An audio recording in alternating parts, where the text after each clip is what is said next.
Slow it down, hold it down, roll that, slow it down, slow it down, hold it down, blow that fight, slow it down. From my time on this earth to that. I think we're ready to talk. All right, we here. Shoot, man, I just got back from seeing one of my great aunts. She in like a senior citizen home, nursing home, I guess you would call it. And when we got to like the front, it was like an older lady, like somebody that looked like they should be in a nursing home, like running the front desk. And I'm just like, is this like child labor laws? Like, is this like old people laws they're doing? Like getting the old people to work the front desk so they don't gotta pay some young nigga to work the front? Like, what's going on? Or is this like an old person that just like still got their shit together and they just come in to work? Old people like working though. They do. They don't like staying home and just waiting to die, bro. I mean, do anybody want to stay home and wait to die? Like the Walmart greeters at Walmart, bro. Like, do you really just want to just stay here and do this? Yes. They'd rather do that than just sit home and watch TV all day. Yeah, just waiting for the Grim Reaper to pop up. Like, let me just talk to random people. Like, that's way more enjoyable than just sitting home waiting to die. I feel it. I was just hoping she wasn't like, they wasn't forcing her to do it. Like, hey, you got enough sense. You go up there and run the front desk. We busy in the back. That'd be crazy. Boy, Scoob. But yeah, man, went out there. My great aunt, she got like Alzheimer's. Well, what's the one that's advanced, like past Alzheimer's? What's that called? That's advanced Alzheimer's? Yeah, like it's the other than whatever. She got Alzheimer's. So like sometimes she don't remember me. So like basically like when me and my mom came in to say what's up, she was asleep. And when like my mom woke her up, she's just like talking about dementia? Yeah, dementia. Okay. When my mom woke her up, she was just looking at us like, basically like, bro, who are you people in my room? Yeah. And just woke me up from my sleep. So yeah, that's all I've been doing this weekend today. Just scaring old people. I got an aunt that's going through that. Yeah, it's tough. That shit tough. Yeah, I feel like that would be like super tough if it was like a close family member. Like if I had to go through that with like a parent, like my mom or my dad. Yeah. I know that's like some tough shit. Yeah. Like, damn, you don't even remember your jit. Yeah, jit. Like, damn. All the times, man, all the memories. That gotta be like, well, I ain't trying to rank like diseases and shit, but that's up there for me. Yeah, like losing your memory of like who you were and your life experiences. Yeah. Now that's fucking scary. Like, I ain't gonna lie, like I don't like I want to live a long life, but I don't want to live a long life where like I can't like do shit for myself or like I'm forgetting shit. Like, hey man, when it's time to take me out, just take me out, man. Yeah, once I'm like no longer mobile. Yeah. Go ahead and clock me out. Yeah, I'm cool. Ain't nothing else I need to see. But shit, how was your weekend, man? My weekend has been real cool. I've been inside, man. Been a real hermit to the Inside dojo. Boys. And just been putting shit together, man. I don't know if I'm really ready to go ahead and announce exactly what I've been working on, but you know, just putting shit together, man. Trying to take advantage of the different opportunities and resources out there for content creators, I guess.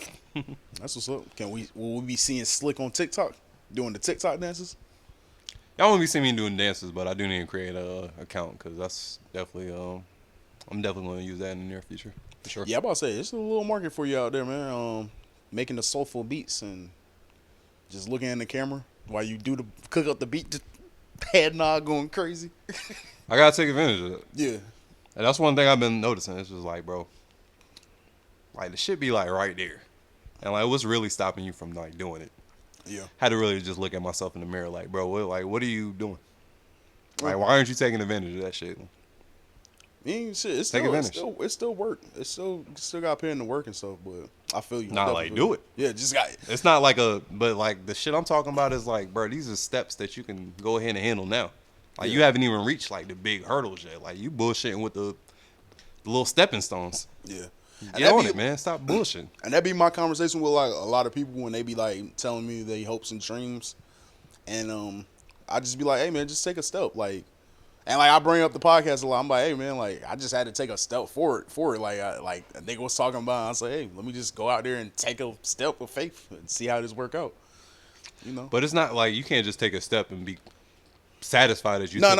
You gotta keep like going. You gotta keep going. You gotta keep going. But like the first thing to like go into that like I guess I'm not gonna say conquering your fears or following your dreams, but like the first thing to like get to your dreams is taking that step. Like most niggas is scared of taking that step. Like I don't know if it's like scared of failure, scared of like being joked on if it doesn't like work out. Like I don't know what it is, but like most people are scared of taking that first step. And I feel like once you get past that first step, everything else follows along.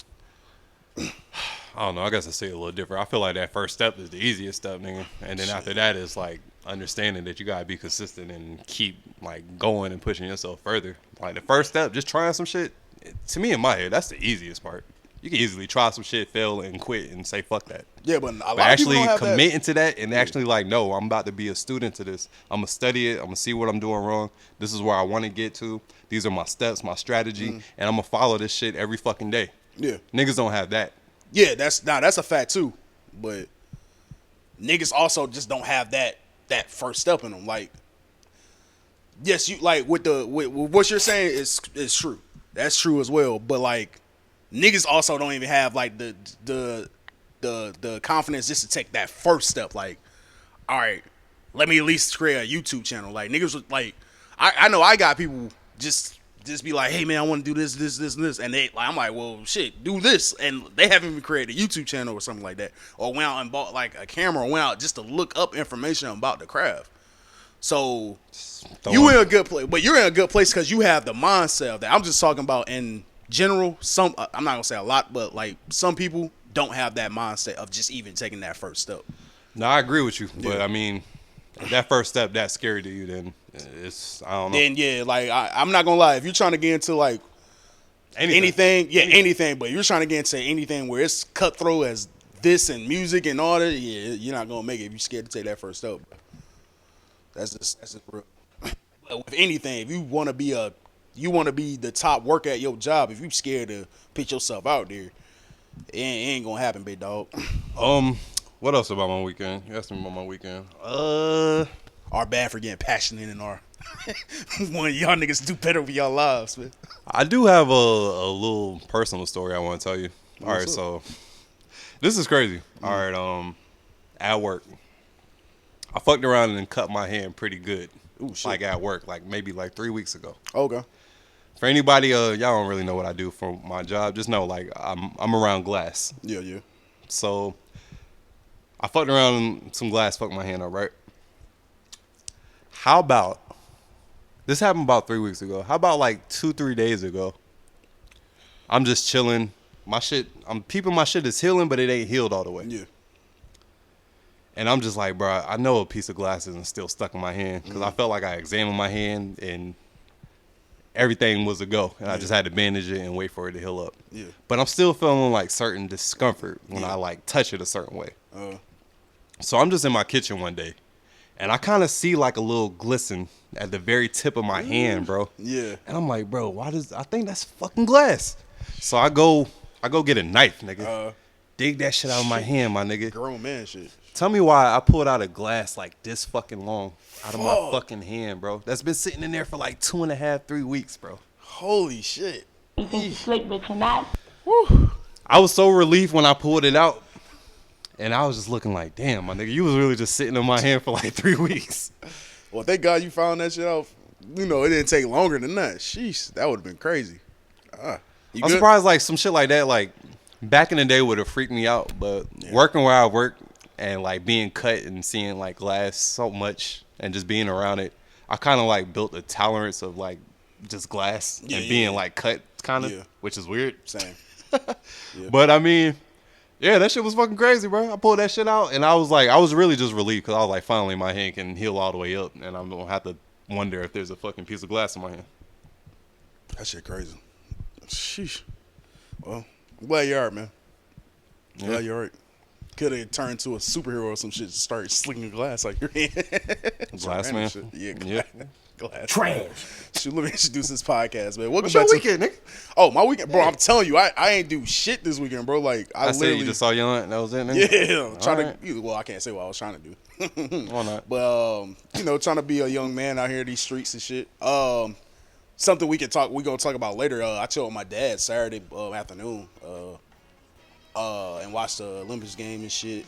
Nigga helped me build like a weight machine. You know, did like some man shit around the house. That's about it. Okay. Nothing crazy. Real chill, I guess. Yeah, man. But let me introduce this podcast. Man, welcome back to another episode from Us You Podcast, One Nil Point of View.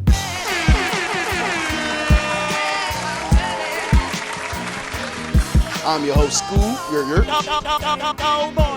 In front of me is Slick the Engineer. You think you slick, but you're not. Howdy.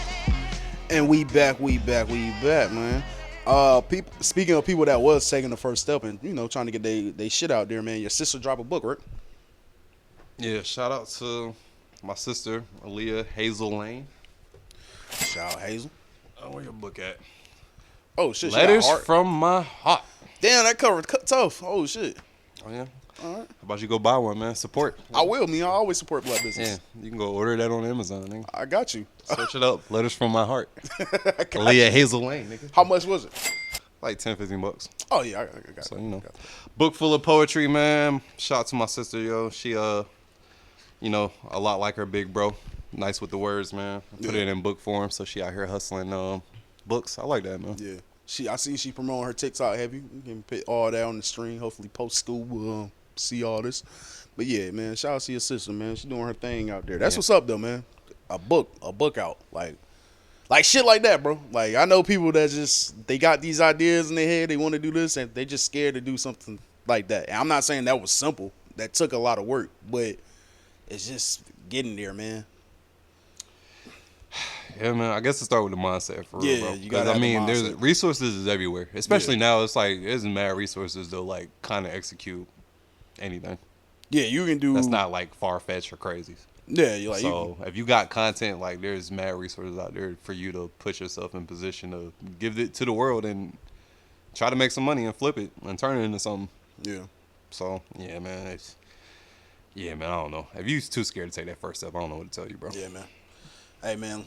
Just do it, man. Just do it. No Nike. Oh, shit, man. Where else you trying to talk about, man? Where you trying to go with this, bro? Try to go with this. I don't know what you got on your list, man. Let me see what I got. Man, listen. I know my man Kodak do not want anything with politics. If y'all know, Kodak said Kamala Harris wanted to have a sit down with him on stream. And I guess it was a response to Donald Trump having a sit down with Aiden Ross on stream and stuff like that. And Kyle was like, no sirree. I'm not trying to be in politics. I'm not trying to do all that. I don't know what's going on. Hey, man, y'all can keep me out of that. Which I respect. Sounds like a nigga that's aware of his platform and what he's into and what he's not into. First of all, you a young nigga. I don't even want to see these niggas talking to like a young nigga like you.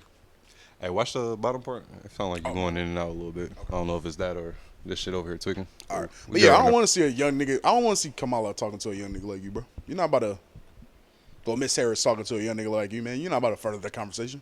Bro, he's not into politics. Yeah. He's a streaming gamer kid. Well, he's not even a kid. I mean, early 20s. But, like, he's not into politics. Yeah. Politics isn't his world. So, for you to even jeopardize your fan base for bringing one of the sides on your platform, it's just not, it doesn't make sense. Yeah. It doesn't make sense nowhere. Nor do I think your fan base is even worried about politics. No, they're worried about you streaming 72 hours straight playing that fucking video game, bro. They don't And getting give a turned fuck down by who's running Tyler. the country right now. By Taylor, my fault. Getting turned down by Taylor. Oh, boy, Which is cool. But now they say Kai got a little something out there, man. Got a little something out there. So he's straight. I saw a video of him pulling one of them little cute light-skinned joints in Paris.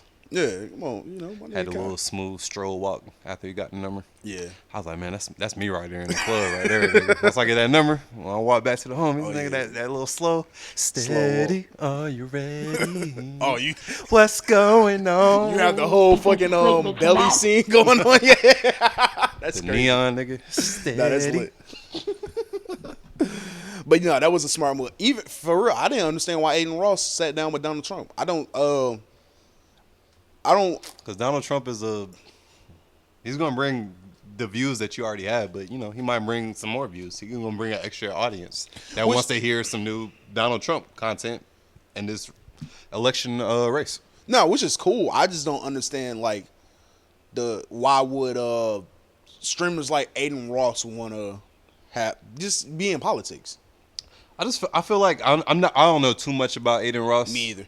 But the little clips and bullshit that I see from here and there, it sounds like he has a wide range of guests from different walks of earth. So Nah, definitely. I feel like his door is open to anybody that's gonna bring content and Yeah. eyes and views and engagements. Yeah, I feel it. So yeah. How you feel about Miss Harris' new running mate for the VP? Oh, you found out what that nigga last name was? Tim Walls? Tim Walls or something like that? Walls? Something like that? I don't know much about him. I just know he an old white dude, and Yeah. they already starting to slander him for whatever the fuck. But the shit he from Politics Minnesota. as usual. Yeah, Minnesota, I think. Yeah, Minneapolis, I think, or Indianapolis. I don't know. He from somewhere Midwest. Fuck you talking about? Governor out there doing his thing, I guess. I know the first time I saw him was like literally like 2 hours before they posted that he was supposed to be like the VP, and he just like basically like gave free lunch to the kids out there. Like the schools can give them free lunch. It's a free lunch program. The shit that they're like slandering him about, he had like a DWI. I know hella niggas got DWIs. That's not gonna hold me back. Oh yeah, I did see them. Some that other up. shit I saw was like he retired from like the Coast Guard around the time of the Iran shit.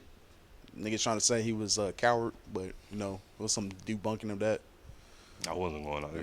I ain't gonna lie, sound like he might be a real nigga. Oh boy, DWI. I ain't heard enough from him to stamp him that. I mean, if you're gonna give him the real nigga stamp of approval, do your thing. Nah. But I got to hear just a little bit more from He you, got bro. earned. He got earned some more real. They still niggas trying to points. figure out if Kamala's black or not. So Oh, man, I'm done I with ain't that got time to conversation. realize if you real or not, man. I'm Still done with that trying to figure out if she's black. You still trying to figure out if she black, man? Bro, I never cared. For real. Yeah, I'm gonna I'm keep it saying, real. I man. never gave a fuck. Don't care if she black, bro. I actually was surprised when it was such a big deal when they was like, is she Indian and she black? Is she Indian and she black? I was like, bro, what's your policies, bro? What are you trying to implement if you become president? Your background, I really don't give a fuck, bro. You look black enough. You're pandering enough. You was an AKA. You went to where she went to Howard. Howard, yeah. That's black enough, bro. Yeah, I'm about to say, It's black enough to where they're not gonna persuade you that you're not black enough for the people that believe you're black enough. So it's just like, can y'all stop it and just find something else? Like, go find some niggas she left up and like figures an angle from there. Yeah, The black angle is whack to me. yeah. I like that now politicians say they smoke weed back in college. Like, I think Obama was the first nigga to say that, like, publicly. But now every politician, yeah, you know, back in college I used to puff a little of that green. Then I'll lock your ass up. They said she lying about her favorite rapper is Tupac. Like, she said, like, yeah, I used to smoke some green and listen to Tupac in college. And then niggas was like, bro, she went to college in like 1988. Tupac first album didn't drop until like 92 or some shit like that. Oh boy, That's some crazy shit. Oh man, that's funny. What else going on in the world, bro? Is there anything about politics you want to touch on? Or you good? Not really. Nah. I found out over the weekend Batman's shoes in that one movie was actually Jordan's. See, that's why I took a chaser raider. Oh, no, I'm gonna thug it out, nigga. What you talking about? You think you slick, but you're not. Hey man, hold on, let me find this video real quick. But yeah, one of the movies, Batman's shoes was actually like some Jordan 6s or some shit like that. I thought it was pretty interesting. Oh no, that was cool. That was a cool fun fact on some Batman cinematic history, especially for the comic book fans and the nigga that's really into Batman like that. That was cool. I'll be forgetting there's like hella Batman movies. Like, I really forget. There's like before they even had the Dark Knight series, there was like hella Batman movies. Like, there was like shit with the nigga that died not too long ago. He used to be on Family Guy. He was the mayor. Family Guy. Oh, I know what you're talking about. Yeah. Like, that nigga had a series of Batman movies. Like, What, Adam West or something like that? yeah, Adam West. Nigga had a series of Batman movies. It's been like hella niggas that play Batman. Even though I'm like not a superhero fan like that or comic book fan or like that, I definitely understand like how important Batman is to just the history of the cinema and people. Yeah, Batman, Superman, the Hulk, like, them niggas basically held that shit down for like our grandparents. And shit. Okay, I can't find this fucking post wherever, bro. Like, I don't know what happens to that post, so I can't even find it. Shout out Jordan, man. Shout out that old white man. Yeah. Shout out to Jordan. Speaking of Jordan, man, his son was out in Paris doing cocaine. I was gonna say that for sports, but Oh, that was sports? fuck it. We can Oh, I get thought it into was first take. My fault. We can get into it. All right. Talk about it, man. Marcus Bumpman Jordan. Marcus Bumpman Jordan. Hey, I fuck with it. My dad's Jordan. I'm in Paris. I'm fucking the white woman. Is she white? Is Laura pimping white or Larsa. Larsa pimping white? She not black, bro. So if you ain't black, you white. Okay. Yeah, I'm piping an older white woman. I'm in Paris. Yeah, let me bump a couple lines, man. That was a big ass bump he was taking. Oh yeah, he definitely done this. I don't even know if they still together for real. They might not be. Me, if he doing coke. She was at the summer league by herself. They're not together no more. Nigga. She was out there recruiting. You already you reported that. Yeah, I forgot. He's a Wait a single man out here taking bumps, bro. Okay, hold With on. plates full of watermelon on the yacht. I mean, that's the perfect time to take. How else you gonna live your life if you Jordan's son that didn't pursue a career in basketball? Oh, I'm taking bumps of cocaine. Exactly. If not, I might get on that Wizard Brown for real. There you go.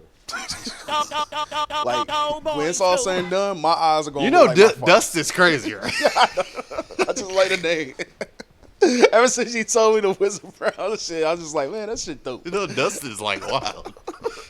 I ain't gonna lie. If niggas would have told me back in the day, like, hey, bro, we got some Wizard Brown, you trying to try that shit? I definitely would have tried. Oh, that's cool, man. Let's see what that's about. That's what that's about. Fucking being like Really Smokey skilled. and Friday and shit. Running from the pigeon coop.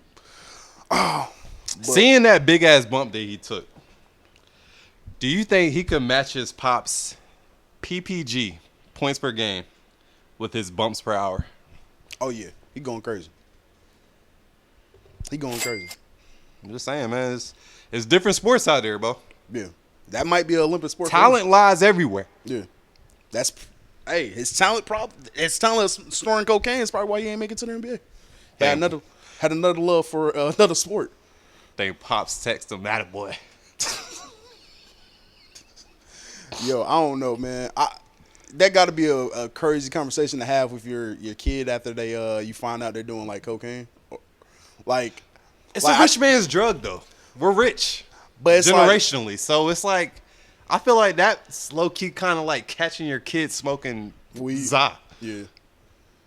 Yo, I saw a video of like when remember when Bronny got caught like posting himself smoking za on Instagram? Yeah. They showed like an old video of LeBron, like just playing the Wasn't he? Yeah. Oh, boys.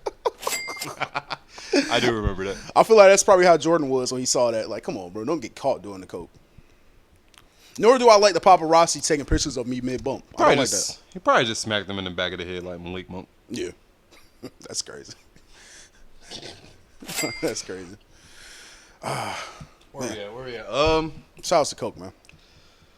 You want to talk Imagine about being my there? bad. Oh my fault. I was about to say, imagine being the coke dealer and you just like, and Marcus Jordan just walk up to you and be like, "Hey, man, like you got some coke?" Like, imagine Marcus Jordan owing you some money. Yahtzee, nigga. What are you talking about? That's the type of clientele you want. If that's But I'm the just saying, business like, like he owe you some money. Like, ah, man, you know, just let me get one more bump. Like, nah, Marcus, you already owe me like 10,000, bro.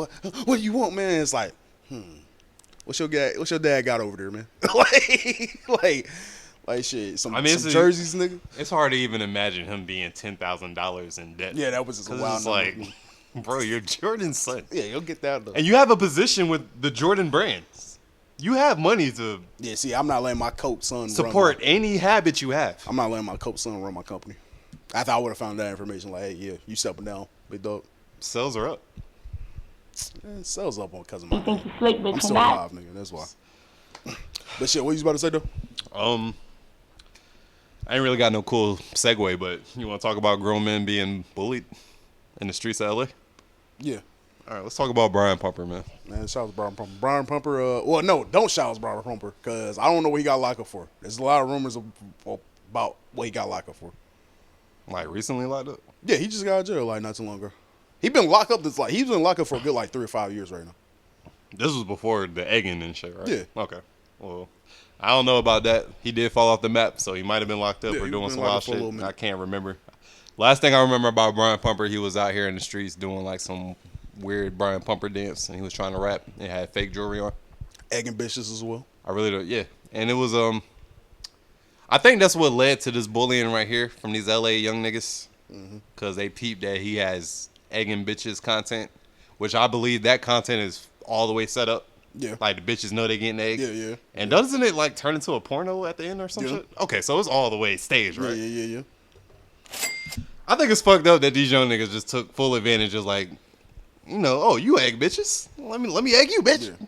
And they went kind of crazy with it. It was like watching a grown man get bullied. And it's always cringe watching a grown man get bullied on some like high school, middle school type bullshit. But he got no choice because it's the young niggas and they got switches in their pants pocket. Like, you ain't got no choice but to let the young niggas just bully you. Even if they don't have switches, like they just deep. It's like 4 or 5 of them, so you're gonna like get jumped. Yeah. Worst case scenario. Yeah. Let me just play some audio. Y'all want to hear some of these niggas, man? Hold up, I got you. We on our way. They got Black Pepper. When y'all walked past the first time, and I heard y'all say that blank, I knew when y'all came back and doubled back. Cameras was on you. My camera's on. We ain't this. You walking. You just say all that money you get, but you fucking walking. Hey, Brian fucking Pumper, you walking. You fucking walk. You just said when your camera's coming out, you getting money. What the fuck is your money that you're getting, my nigga? Cause where is it at? You just said it. Quick question. What is this doing for you right now? That's a good question. Yeah, it's a good question. You ain't good. Fuck is you talking about? What is that doing for you? But you can't reason with the young niggas. Brian Pumper, You can't reason with young niggas, Slick. You just got to get out of danger. Like, as soon as them young niggas would have walk away, Brian Pumper should have been like, man, fuck this bus. I'm going to keep pushing. I'm just going to keep walking, get out of danger, man. The cloud chasing is so crazy to me. Nah, these young men was wrong. These young men was wrong. It's just like so. It just reeks of clout chasing. Oh, yeah, of course. Because even if you was like, how do you feel like comfortable as a man like doing this? Running down on another man like this is my opportunity to get a viral moment and just egging it on that long. No point intended. Yeah. It's just like as a man, like how do you feel? Like I don't think these are men. These are still young boys right here. These niggas look kind of grown, but I mean they're grown, but I'm saying like they still got a young boy well. mentality. I'm not, just because you over the age of 18 don't mean you're a man. So like, but I don't understand that these young men are but these wrong. niggas look like they lived life. Though. Yeah, they're wrong. This is a form of bullying. This is a nigga minding his business. He's down on his luck, as we can tell. I feel like this is when the big homies need to step in, man. Like you just bullying He's the big homie. Oh, you talking about for the niggas bullying? Yeah, because they from a session. So it's like that's when your big homies need to step in. I have heard stories that Brian Pumper mentally isn't all the way there. So it's like, I mean, I ain't no doctor. I can't diagnose you, but no. I saw an interview with somebody that was like close to Brian Pumper, and it was like, yeah, he wasn't just all the way there. Like he was doing weird shit, like them weird dances and shit. That was like, yeah, that's why he was doing the weird dances. Nah, man, I'm about to. I feel like he's perfectly fine. He's just his self. Is he somewhere on the spectrum, high or low? Maybe, like a lot of us. Yeah. That's it. But I'm not about to just, that's all I'm saying. He's somewhere on that spectrum. Like I'm not about to do that. It's high. It may be higher than the rest of us, but that's what that nigga said. But it still don't give you the right, man. That shit wrong, bro. That shit wrong, man. Let me see. What's this other clip? What's this right here? Yeah. Blood broke ass was talking about he got money. Handful of eggs, young niggas. Car full of niggas, man. Let's go run down on Brian Pumper that's waiting for the bus. Mind his business. Really skilled. I can hear on the perfect day. Facts. I know that I can count on you. Hey, I'm surprised nobody ain't edit that shit. Shit, we might have to do it. I'm about to say, I might do it. Brian Pumper! One car! The money that broke out, he's still walking. Nigga just sat there and took the egg in. What was you doing in that situation? You would have fought back?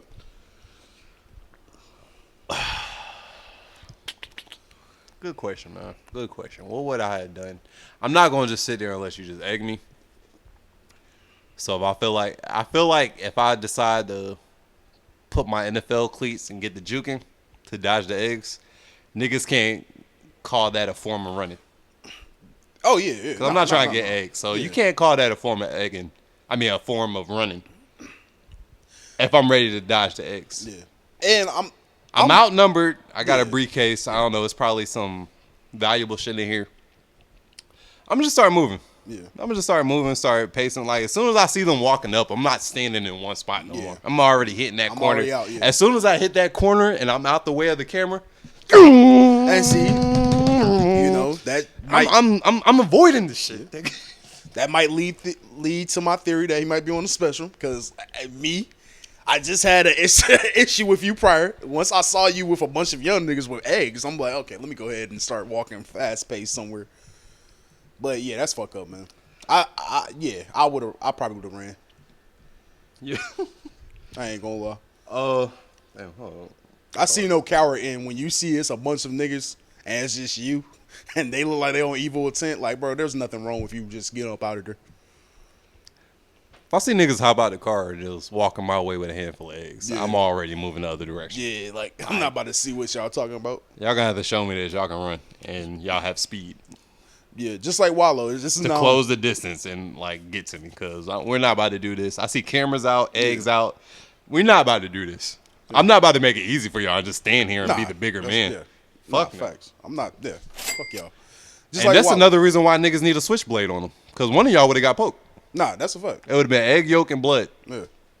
I do believe you should always have some type of weapon on you at all times. Like something to defend yourself. Even if it's just your car keys, like, all right, you should know how to. He a big dude. If he would have swung first, he could have got one of them out. But then he got to, like, worry about the 3 follow-up niggas. If he was where I think he was at, he was not going to leave that area unscathed. Like, I ain't going to lie. Brian Pumper, it was either run or just take the eggs. Yeah, and plus you was Dolo. They probably only did that because you was Dolo. If you had, like, a homie with you, like one extra homie with you, I don't think they would have pushed that shit that hard. If this is a random nigga on the other side of the block, man, stall him out, blood. Just stall him out, blood. Nah, it was some old crackhead looking nigga that had a rolled doobie in his mouth. He was like, man, fuck that nigga. Like, he was egging him. Like, he was making it worse. Maybe Brian Pumper's just not good in the streets of L.A., man. Maybe he just got to move. That might be what it is. I mean, yeah. I believe so. Before we go to break, you got 2 questions up here. A stepdad question and is it pussy? You want to come back from break on that question? All right, come cool. back. Yeah, I'm cool with it.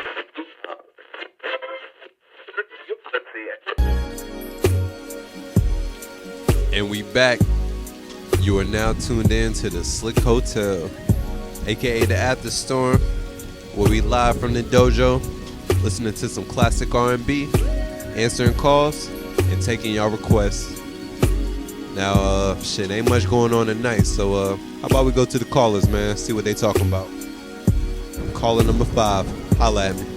Yo, am I on the line? You is, my brother. What's your name? Hey, what's up, man? It's your boy Marcus, man. How you doing? What's happening, Marcus? What's popping tonight? Nothing, man. Just cool to these slick vibes you got going on. It got me thinking, man. Just don't be on this they used to be back in the day. Oh, man, what you talking about? They don't want to cater to it, you know. Stick by the side. Keep it real with it.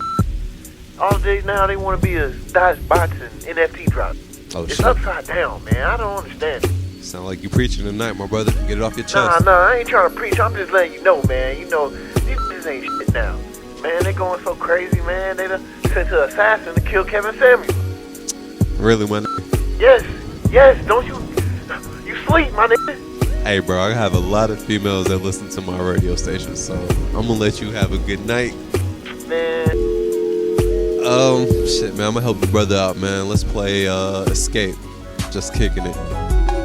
Y'all vibe out tonight, man. It's gonna be a long night. Keep calling in. Slick Hotel, baby. All right, man. So, You bet. I have a stepdad question for you. All right. I'm gonna just play the clip. Probably gonna be my life. I'm gonna just ask you a question afterwards. We can move on. All right. Are men that women wouldn't date if they didn't have kids? Let me read that again. Stepdads are men that women wouldn't date if the women didn't have if kids. they didn't have kids. Facts. It's crazy. Facts. Yeah, facts. It's horrible. That's techie. Yeah. That's facts, though. Techie. That's techie. I agree to a extent. I kind of feel like it depends on how many kids the woman got. Go ahead.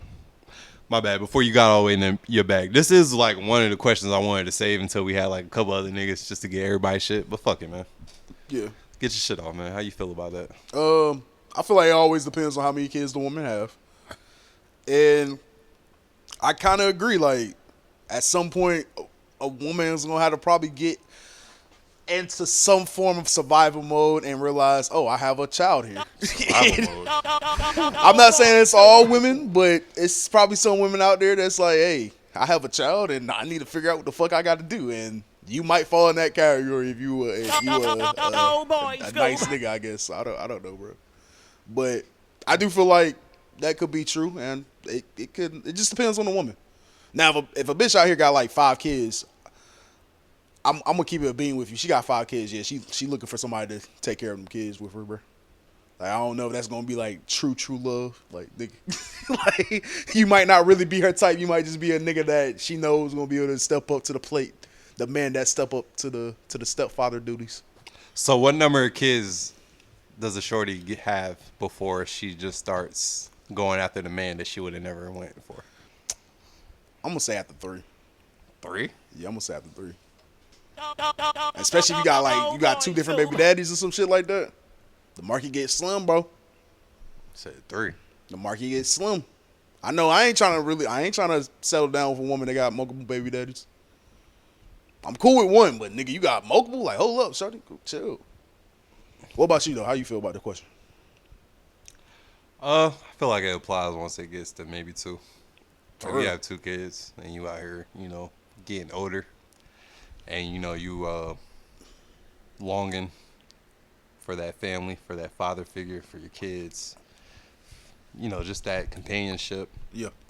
Want to end that loneliness. I think it gets around 2 where you start lowering your standards, or not even say lowering your standards, when you start seeing a man for more than just the outer, yeah, and more the inner. But definitely, no matter how many kids she got, she definitely gonna make sure that financial stability is checked. Facts. But after that, it's not just gonna be the physical appearance or what's on the outside or how you present yourself. It's gonna they're gonna work harder to dive into you and see the inner workings of you and what makes you an amazing person that wanted to step up and take care of me and my fucking kids. Yeah, that's when they really gonna actually do what they should have did the first time and get to know you and shit. Hey, son! It's like, hey, you should have did this the first time. Now you're doing it for a nigga you really kind of don't want to do it with, but Top of the key, I now you have to. And also, too, depends on how good that woman look, because, like you said, like depending on your beauty standard, that's gonna determine how much you can get away with niggas.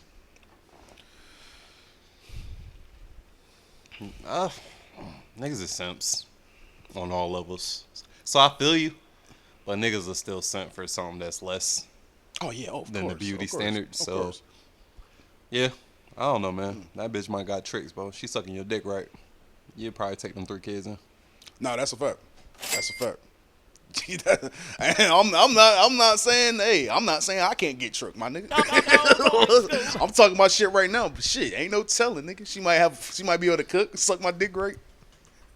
Nigga, rub my back at night, shit. Them 3 kids might be mine, man. You feel me? They might adopt them niggas and shit. It'd be crazy when like it don't be crazy, it just be like, damn, that's kind of cool when like you see them videos of a nigga, like the stepdad been raising that nigga since birth, and then like that nigga turn like 21, be like, oh yeah, I want to change my last name to you. Then the stepdad gotta cry and shit. Really, Skip, let's stop it. I'll be like, man, you can keep your last name, dog. Don't do that to your pops. Even though he a bitch ass nigga, don't do that nigga like that, bro. Stall him out, cuz. I know. Different cases, man. Facts, man. Facts. What's going on with the music world, man? Just want to talk about what's new that's been hitting these streets this past week, nigga. Shit, I ain't gonna lie, it's been some drops, man. Drake dropped 100 gigs. 100 gigs of content. Yeah, content, 3 songs. One with Lotto, one with Young Thug, and the other one, was it Gunner? I forgot what the third one. Hold on, let me just type it on YouTube. No, the other one was like blue, green, red, or some shit like that. With Lil Baby, right? I can't remember who was on it, but it had like, you know, a little Caribbean island vibe. I think that Oh, was that 21 one. Savage. It was 21. It's Young Thug, 21 Savage, and a solo song, blue, green, red. Yeah, that's and then what I'm talking Housekeeping Those featuring Lotto. Okay. But then like a bunch of And then the other 100 gigs was just videos, so studio yeah, sessions. Him listening him to having conversations with his mom. You know what's crazy? Having a conversation with your mom when you have this long ass hookah pole in one hand and double cup in the other hand, and you telling your mom about how this song was inspired from Serena. Williams. And then like then like the code switching and crazy. Like Drake do talk different around people. That shit is funny as hell. Like when he's around his Canadian boys, he got that Jamaican British accent. Yeah, boy, or however they say. What's the word they be saying? What's their Man? Yeah, man, some Mans? shit like that. Yeah, whatever. Really, Skip? Then we talking to his mom, he sound like a Jewish white kid. Then we talking to his dad, sound like he from Memphis. That's funny. So you saying his level of identity crisis is at the same level as Logic? No, because Logic just be like, who's gonna beat me up for saying the N-word? You can't because I'm black. Like, no, you're corny with it. Like Drake is actually like, it makes sense. It's like I'm pretty sure you sound a little different when you're talking to your mom and dad.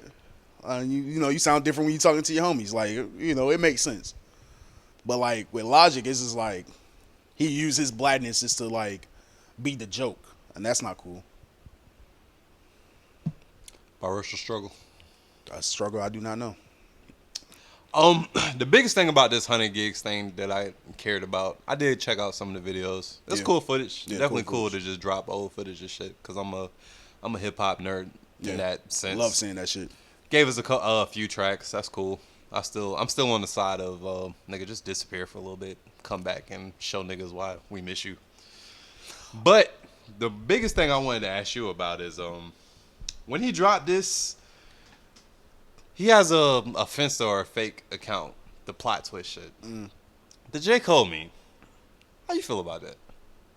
And I'll read the J. Cole meme in case you forgot about it. Because this was a part of the whole 100 gig drop rollout. Yeah, read that J. Cole meme real quick. But also I want to say, shouts RP Draco the Ruler. There was a video in there where he was listening to Impatient Freestyle, which is one of my favorite Draco the Ruler songs.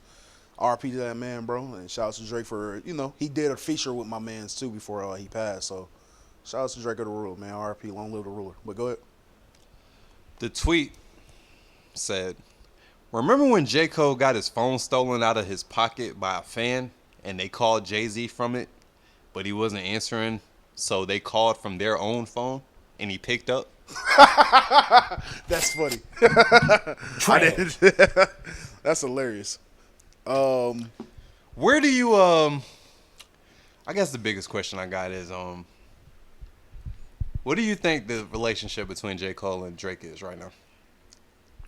It's rocky. It's probably the same with Drake and LeBron. It's rocky.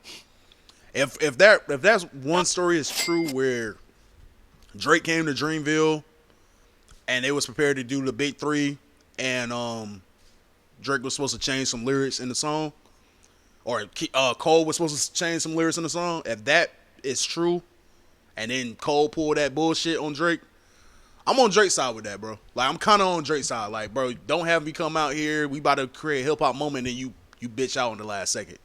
Like, at least tell me before I come all the way out here. If that story is true, I'm on Drake's side. You think Cole would have did that? You think they would have went all the way out on the stage and he would have just pulled that card and played Love Yours without Drake knowing anything? No, that's why I don't think that story is true. But I still, as Drake, I still kind of would have looked at you different, because it's like, bro, we probably done had conversations about this, and now you switch up that fast. Like, bro, what the fuck happened? And then just like it's like the little weird rumors that's going around with the beef and shit. Like, I could see their relationship being rocky. Because the switch was so quick. for Cole. It was so quick for Cole. It wasn't like when we first saw it, it didn't make sense to us. So imagine how Drake probably felt. Now the whole industry, like I'm literally going against Kendrick, Rocky, whoever else. But you're not going against Cole though. But you were Cole supposed took the peace route. But you were supposed to be there by my side. We were supposed to fight. We were supposed to fight back to back. No, what? Yeah, man. Come on, man. You 2v1? Yeah, come on, man. You take that makes you as Drake looks like crazy because you're a mega star. Like, what the fuck is you not depending 2v1, on a 2v1 for? Not 2v1 in the sense of like I'm depending on it. 2v1 and this nigga came after both of us. Not just one of us came after both of us. I got to deal with some other shit over here. I'm gonna go after this nigga, you go after this nigga, and let me handle these other niggas too, while you and him also have a battle. Now, it's only me against Kendrick, and all he gotta do is worry about me. He don't gotta worry about you no more, because you bowed out. So what's with the Cole shots? What's that about? Nigga, fuck you. Why you bow out, nigga? We supposed to be MCs. Bro, you're purposely... Let me get this off. You're purposely going out your way to resurface this meme or this tweet or whatever the fuck. With this rollout. Why? Bro. Just like this nigga Kendrick went out his way to diss us. You went out your way to drop a diss track. He's not calling you a pedophile though. And this is what happened. He didn't diss you But once. that's what I'm saying. If Cole would have stayed in the arena, maybe a Not Like Us don't come out. No, finish. No, that's about to be my point. Like maybe if Cole would have stayed in the arena, maybe a Not Like Us wouldn't have came out because Kendrick would have had to focus on two people. Drake could have just did this Kendrick. Two Not Like Us, nigga. And that would have been perfect. That would have been perfect. But at the end of the day, what could Kendrick say crazy about Cole? Like Drake had literally the most to lose. For Kendrick and Cole, it was just rapidy rap. We want to see who's nice. But Drake had the most to lose. These niggas was trying to take this nigga out. So I can see how Drake can feel some type of way. Now, for the meme part, is that shit corny? Is it funny? Yeah, but is it corny? Yeah, come on, Drake. I don't even necessarily call it corny. I just want to like point out the fact that like, why are you taking the extra mile to throw the jab? It's like you didn't have to throw that jab. You didn't have to throw but the jab. you added that to it to just you wanted that to be something. Yeah. And my thing is to everything you said, that's exactly why I came on here all those times while the battle was going on, frustrated like a motherfucker, because that's exactly why J. Cole couldn't back out. Cause of this right here and right what's going on right the fuck now. You right. This shit kind of pissing me off right now because niggas is playing with you now. You right. And that's what happens. Yeah, you right. Niggas is playing with you right now because you backed out. Now you looking soft. You looking like food. Yeah. And niggas is just playing with you with memes, lyrics on their platforms, podcasts like this one, giving jokes up easily. This is exactly why you could never have backed out. Yeah. And now your man's turned on you. You was on the three-person shooter. Mm-hmm. You and your man's. That was your first Grammy shit. Yeah. This is your man's. Yeah. And he just throwing subtle jabs out of nowhere when he wants to. And you all the way minding your fucking business, biking somewhere.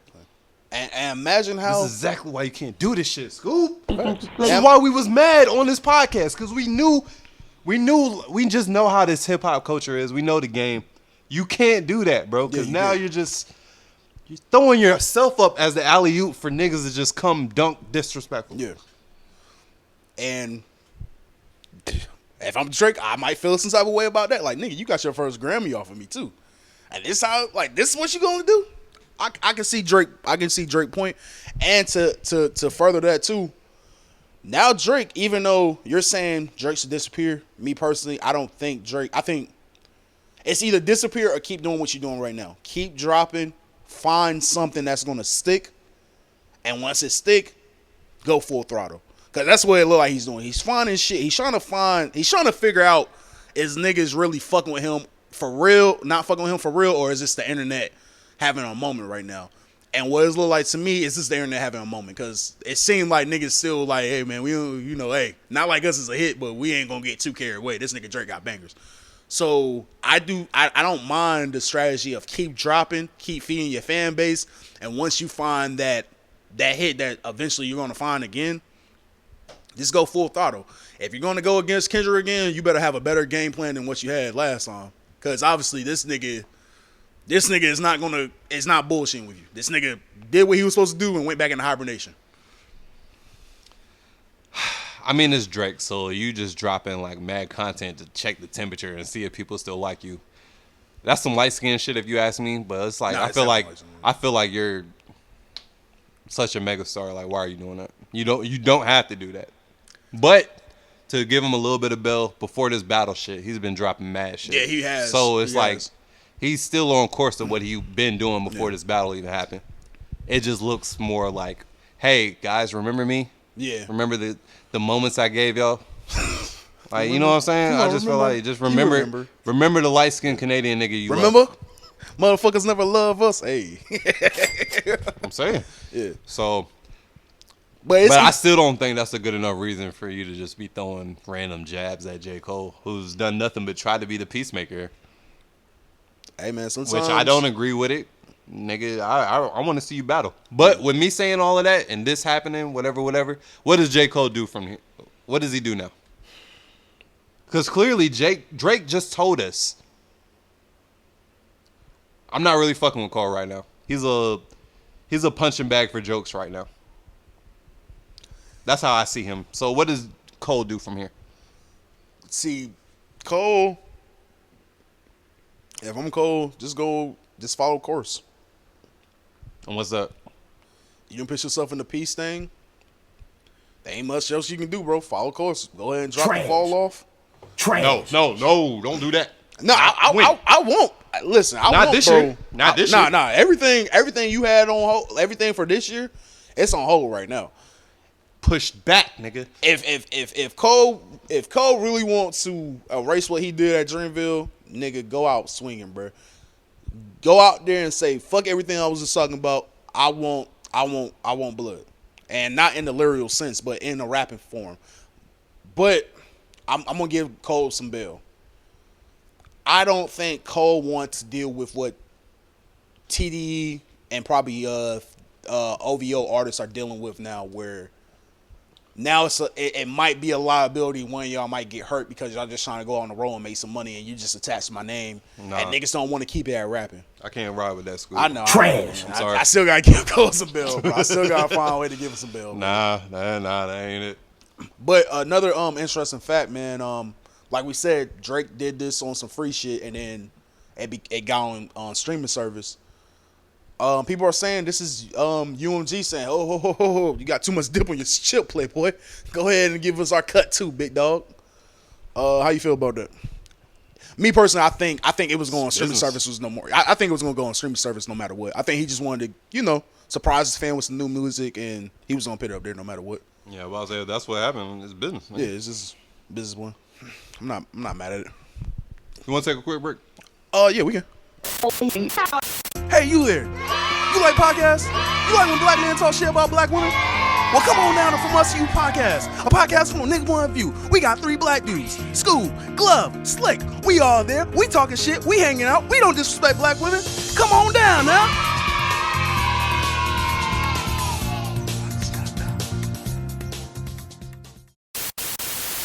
Man, damn, why niggas be bullying me? No, why are you waiting? Why niggas don't like when I take my time to listen to music? Hey, it's a musical journey. If you're a fan, go check her out, bro. Highly anticipated. You should go run into that. I am, man. I'm going to check it out. Right. You a fan of her face, her ass, her raps? You should be running to that. I'm a fan of all things Lotto. My favorite white woman of all time. We are recording, right? We are. Okay, all right, but if y'all ain't know, Lotto drop a new album. Just let me shout out my girl real quick. Make sure I got the album title right, man. I ain't heard a lick of it, bruh. Come on, man. Why y'all want me to listen to women albums so bad, man? So you can give her a review. The album's called Sugar Honey Iced Tea. Yeah, shit. Damn, but she dissing. Yeah, okay. All right, Lotto. Hey, man, I might like this angle Lotto taking with Ice Spice. But, you think Ice Spice influenced that title? Yeah. Ain't Sugar Honey Iced Tea like the abbreviation of shit or something like that? I ain't mad at it. I'm not mad at it. Okay, Lotto. I did hear somebody say this is like heavily like Drake influenced. This album got a lot of Drake influence. You heard. Yeah. But you ain't heard it yourself. Nah. You heard somebody tell you. Just heard somebody tell me, man. Oh boy, Scoob. I'm gonna check it out, man. Come on, man. All right. I might play on my way back. Way back to the crib, see what's going on in the world. But shit, the little shit that we just listened to, that shit sound like a little bop. What, Georgia Peach? Yeah. Should I run it back real quick? Yeah, we can Give run him it a back. little bit.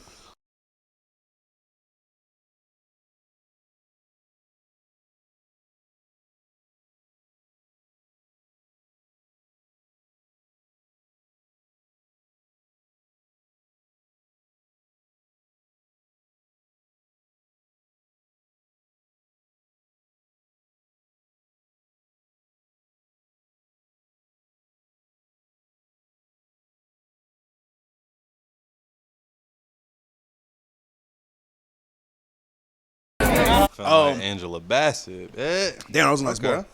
Bro, ain't too many chicks fucking with this little light skinned bitch when it come to rhyming, bro. Let me ask you.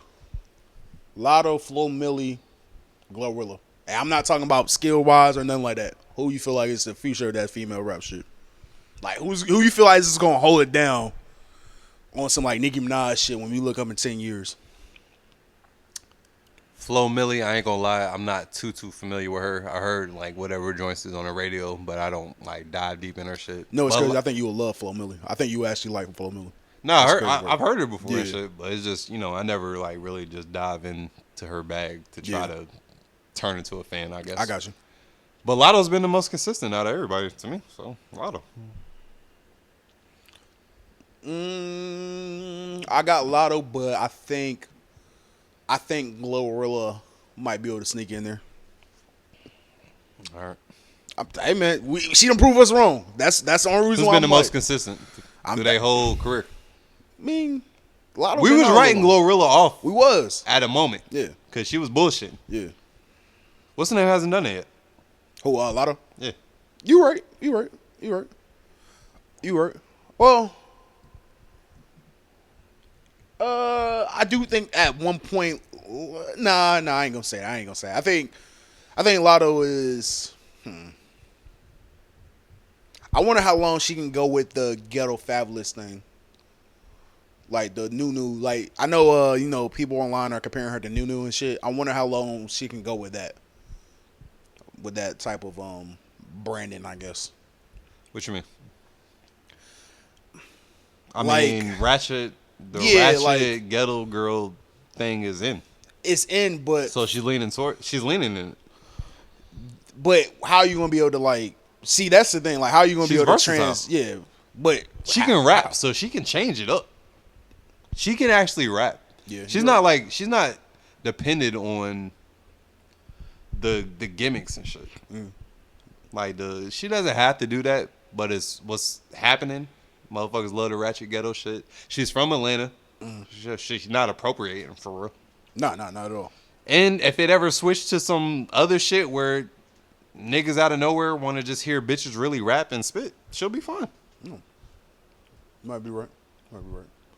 On this album, she has some bars from Ice Spice though. I like this. I like that she's like, oh really? Keeping her head on this bitch neck, bro. Is that what she know? Yeah. Me keeping her foot on this bitch neck. I like Oh it. boy, Like I at first I was scared that Lotto wasn't going to take Ice Spice serious, but like I think like she needs. She's still not taking her serious. It's serious enough where it sounds like your album cover might be a little shot at her, and you got some bars in there for the album. It's fun enough for her to throw jabs here and there. It's not serious enough for like, yo, I got to get you out of here because you playing with me. And now that Ice Spice lost her ass, do you really think Lotto feels threatened? No. If I was Lotto, I wouldn't. Because I'm just keeping it real, bro. Yeah, she can't bend over like she used to. I'm just keeping it real, man. But you want to hear the bars she had? Sure. We ain't got audio, but I got the lyrics. Who the hardest out? Bitch is Lotto by herself. Ice is just water when it's melt. Trash. I wasn't feeling it. Maybe it was your delivery or something. Yeah, that's right. I wasn't. By one? sis Funny thing about it, you can't look me in my eyes, sis. Okay, my fault. That wasn't really a bar. That was just what Academics post next. Oh, right, that was Academics bars. No, that's what, like, you know how you do the lyrics, max up and shit. Yeah. That would be crazy if that was Academics bar. But I'm actually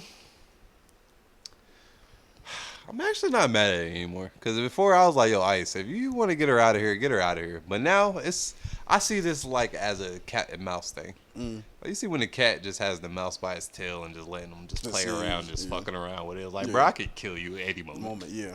I could feed myself with you any moment. I'm just having fun and just letting you live until I don't want to let you live anymore. Yeah. I feel like that's where Lotto's at right now. So I'm not mad at it anymore. I feel it. And she lost her ass, bro. Ice Spice lost her ass. That's a lot. That's a big deal. That took off some points, man. That's a big part of your brand. Took off some points. That took off a lot of points, man. A big part of your brand. I don't know who told you that. That was a horrible marketing team you had when they told you to start losing weight. Oh boy, it's crazy. Nah, I'm about to say, put your drop in there too, nigga. Don't let me sound sexist by myself. You have to understand who the sensei is, and you have to respect it. I told you a long time ago, nigga. While we talking about ass, man, Meg dropped a new music video to her hit song that's taking over the streets of America and Japan. Her global hit, Mamushi. Video was fire, bro. You watched it yet? I saw clips of it. I didn't go out my way to watch it. I watched it, man. It was a good nostalgic feeling, man. And it took me back to where music videos was at its peak and like niggas had budgets and shit. And she's definitely that level of an artist where she got budgets on her visuals. So it felt good, man. It felt good. Most of her budget should be going to her visuals and production, in my opinion. And arenas and shit. Yeah, for touring. Yeah, but really the visuals, because that's how she gonna get horny niggas to click on that video. I mean, yeah, but it was dope, man. It was dope. She was some Rush Hour references in there. She looked good in there. Yeah. Definitely showed her ass in there. Yeah. Literally. Got to see that naked bum. I wasn't mad at it. As a kid, that would have got me in my bag as a kid. Had some CGI work in there. She turned into a snake and she was biting nasty Asian niggas that was coming into the whorehouse to buy pussy. That wasn't no conspiracy theory. Ooh, she turned into a snake because she is a snake. Free Tory. Oh boy, Scoob. I'm surprised that wasn't good. I'm surprised I didn't see that conspiracy like flying around the internet. She been doing the snake shit. Yeah, she been doing that. Since she dropped this, so I don't know. Y'all see the type of time she on, but I'm not mad at it, man. Is her favorite character is the nigga, the snake nigga from Naruto? The what? The weird nigga that was like trying to get with old boy, the gay nigga from Naruto. The gay nigga from Naruto. Yeah, he was buying niggas on the net. Oh, you talking about Orochimaru? Yeah, Orochimaru. I don't know if that was her inspiration. I mean, if it was, cool. Orochimaru is a cool anime character, but I mean, yeah, I don't know. I think her just personal life situations lined her up with the snake shit. I guess I'm about to say the snake is like more so like on some like backstabbing shit. Like you don't trust a snake, so I'm hoping like the shit she went through, she was like, hey, the snake represented me. Go both ways. Maybe she's a double-edged sword type thing. I guess. Shout out to Mary though, man. Last thing on new music, man. Killer Mike dropped some shit. Yeah. Killer Mike. Let me pull it up. Latest drop. Let me pull it up. Michael and the Mighty Midnight Revival. Okay. Songs for Sinners and Saints. Okay. All right. I fuck with that title, man. That's fucking tough. Have you heard it yet? No, I ain't heard it. Have you heard it? Once you go listen to it, you're going to think it's genius and you're going to love all of it. Is there a lot of Juice Box influence in here? Not Juice Box, like Liquor House music influence in here? That's funny. I don't even know how to answer that, but I feel I know what you're asking. Yeah. But I'm trying to figure out how to answer that. Kinda though. Okay. Because it's Killer Mike. It's like some old Southern vibes. Like, you know what I'm saying? Yeah. Like with this project, you know what's crazy about this project? It's like an extension from Michael. The Grammy awarding the Grammy awarded amazing album he dropped last year. Well deserved. Facts. This song is crazy because it's like a lot of tracks from Michael. It's a few new joints, but it's a lot of renditions from the old joints where he's adding new instrumentation, changing the flow a little bit. A lot of it is the same lyrics, changing the flow a little bit, and adding the choir and shit. So it's like this project is like a I don't want to say it. It's like a deluxe / remix album. Is it kind of like and how? It's fire though. Is it kind of like how back in the day they will release like a live version of the album? It's not live though. It's just the production is different.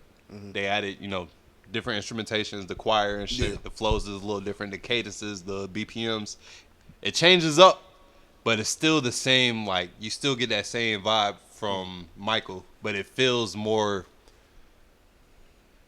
It feels more appropriate for I'm about to go on the road and perform this with a live band. Got you. Okay. Shit, let me hear something off of it. Shit, man. What the fuck should I play? The fuck should I play? That's how you know an album fucking tough when you don't know how to play. So 2 of my favorite tracks. This is the perfect track to play. 2 of my favorite tracks from Michael was the joint, the Slumber track when he was spitting about the shorty he used to fuck with that got pregnant by some older nigga and whatever. It had Jagged Edge on the track and shit. And it was another track called Something for Junkies where he had Fabo on the track. Yeah. Yo, that's fucking wild. Why did I say that? Don't do that. Yeah. That was kind of fucked up. But listen, he had Fabo on the track. Shout out to Fabo. It was a hard ass track, and on this project, he put those 2 tracks together, and this track is called "Slumber for Junkies," and this song is like 10 minutes long, but it's fire, and I'm gonna just play a little bit of it.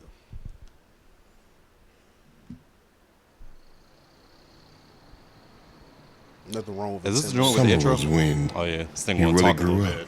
No, you gotta have an old, Became a man. old southern nigga talking. But it slipped through your fingers so quick. The only thing you had left to hold on to. You don't understand until you might actually go through as a nigga. Stay.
I'm good live. And it's like it's through the whole project, bro. So it's like this is like a fire. Like I don't know if this is what he labels it, a deluxe / remix album, but I love the approach and I love how he's keeping that fire ass Michael album alive. It's just fire, bro. It's just like I feel like it's just like a masterclass at adapting to the times that we're in and just executing and just showing that like real music is still important.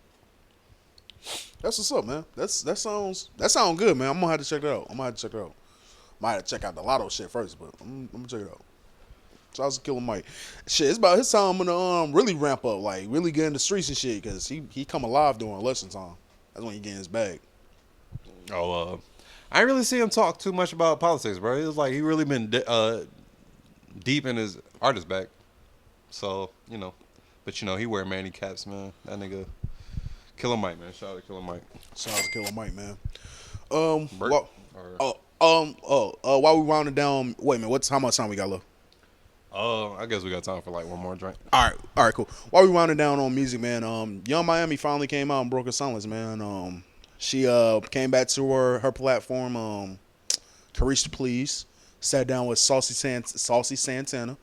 And that's who she was talking with? Yeah, I didn't even see what she was talking about. Like all the clips I saw, it was just Oh yeah, her they block camera, him. Yeah. and she was just getting her shit off. Yeah. I didn't know she was sitting down with her mans. With her mans. But before we played some clips, played the clip we got lined up, I felt like this is the best way she could have did it, man. I'm not gonna lie. You get to control the narrative. Your friend is interviewing you, and your friend actually did push back the little bit. I saw this interview. Your friend was giving you some hard questions and pushing back. And whichever way you go and answer about your past with Diddy or your feud with JT and QC not letting you release the music, how else you gonna answer it? Go into the Breakfast Club and let them control the narrative, or you control it? Too safe. But she has to play it safe because of her connection with Diddy now.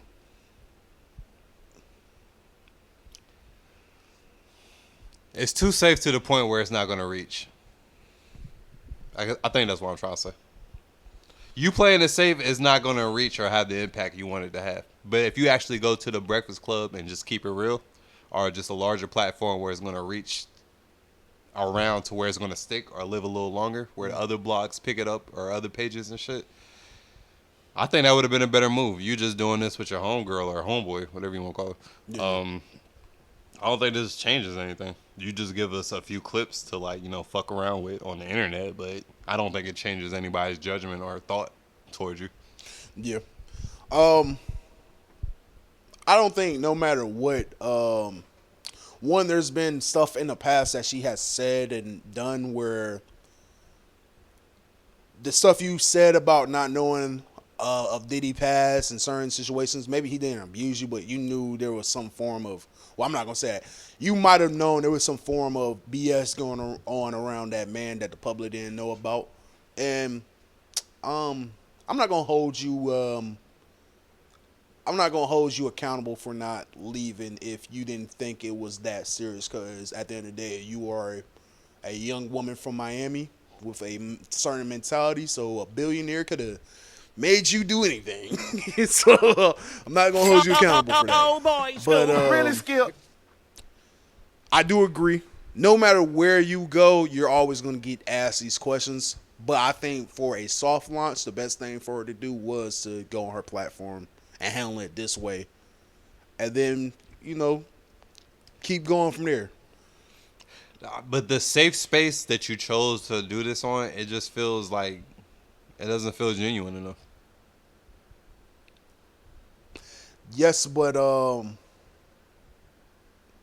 only way, I feel you. I definitely feel you. But I don't think it's any platform she could have went to without it not feeling genuine. Because what you mean? Go in there and into the blaze, go into the fire. But it's probably still shit she keep it real. Legally can't that's talk the best about. way. Why?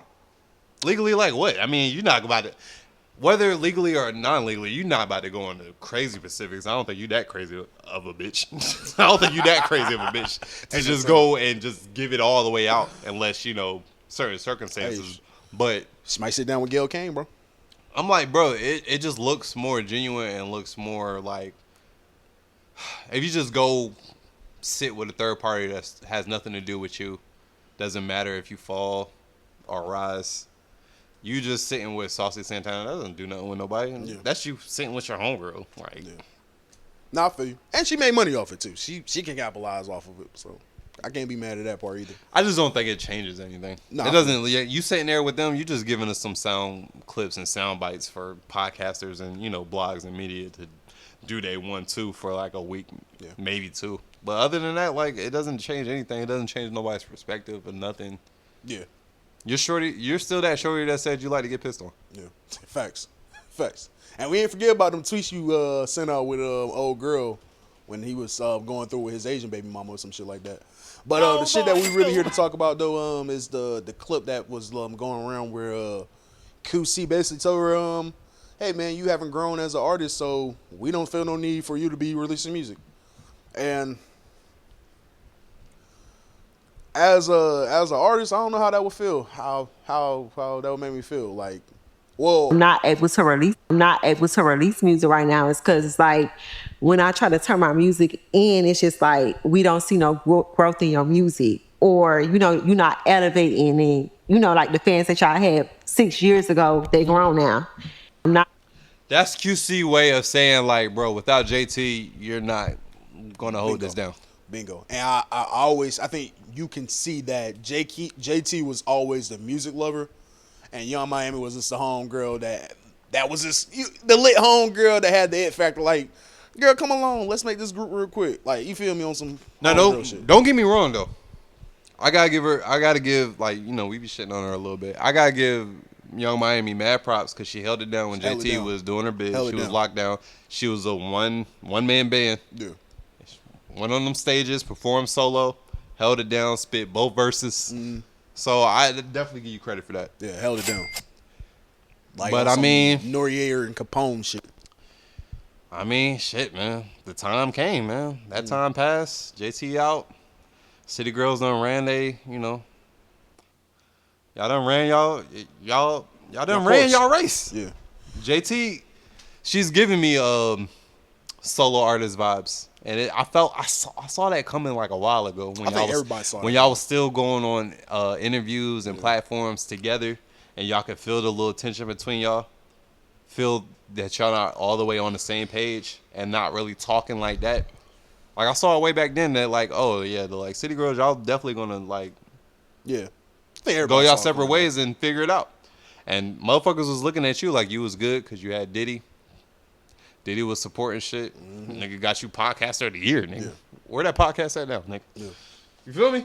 So it's just like nothing's a surprise. Yeah. Now that's what all I'm sucks. saying. Nothing's a surprise. That's what really sucks. I don't think now she has I'm not gonna say a backup plan, but she don't have that billionaire, backing her with certain shit. So she's gonna have to find her craft. I don't think music is that.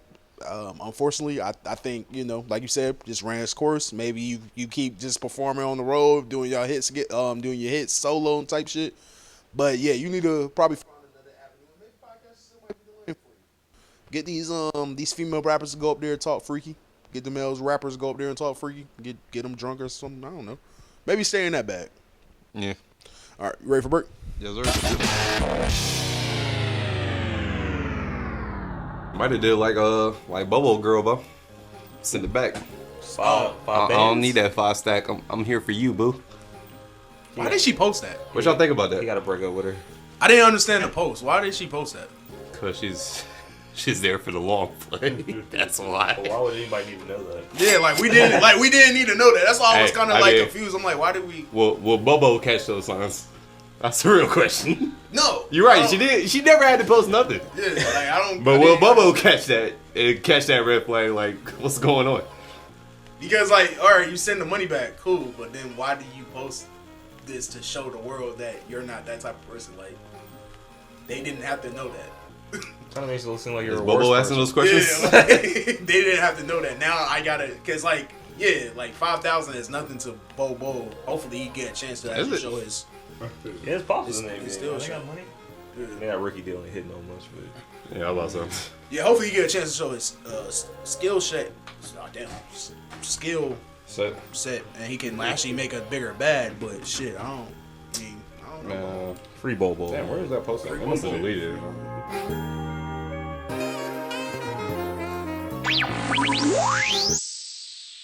Yo, it's your boy Big Lou. You're checking out From Us to You podcast. Make sure you like and subscribe. Don't be on that bullshit. Don't be on that other shit. Don't be on that freak boy shit.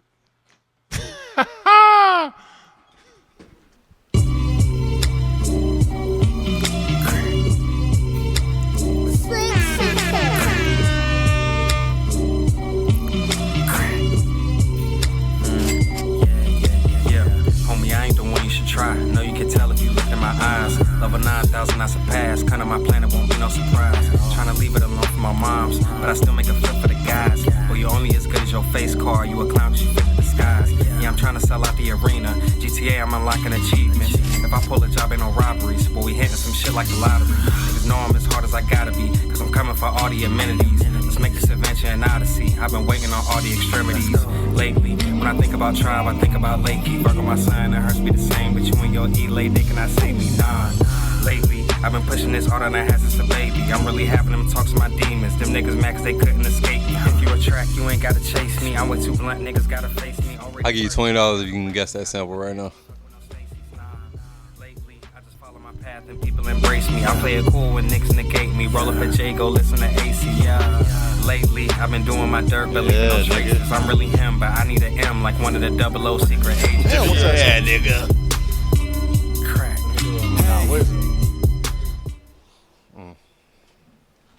I feel like it's gonna piss me off when you tell me.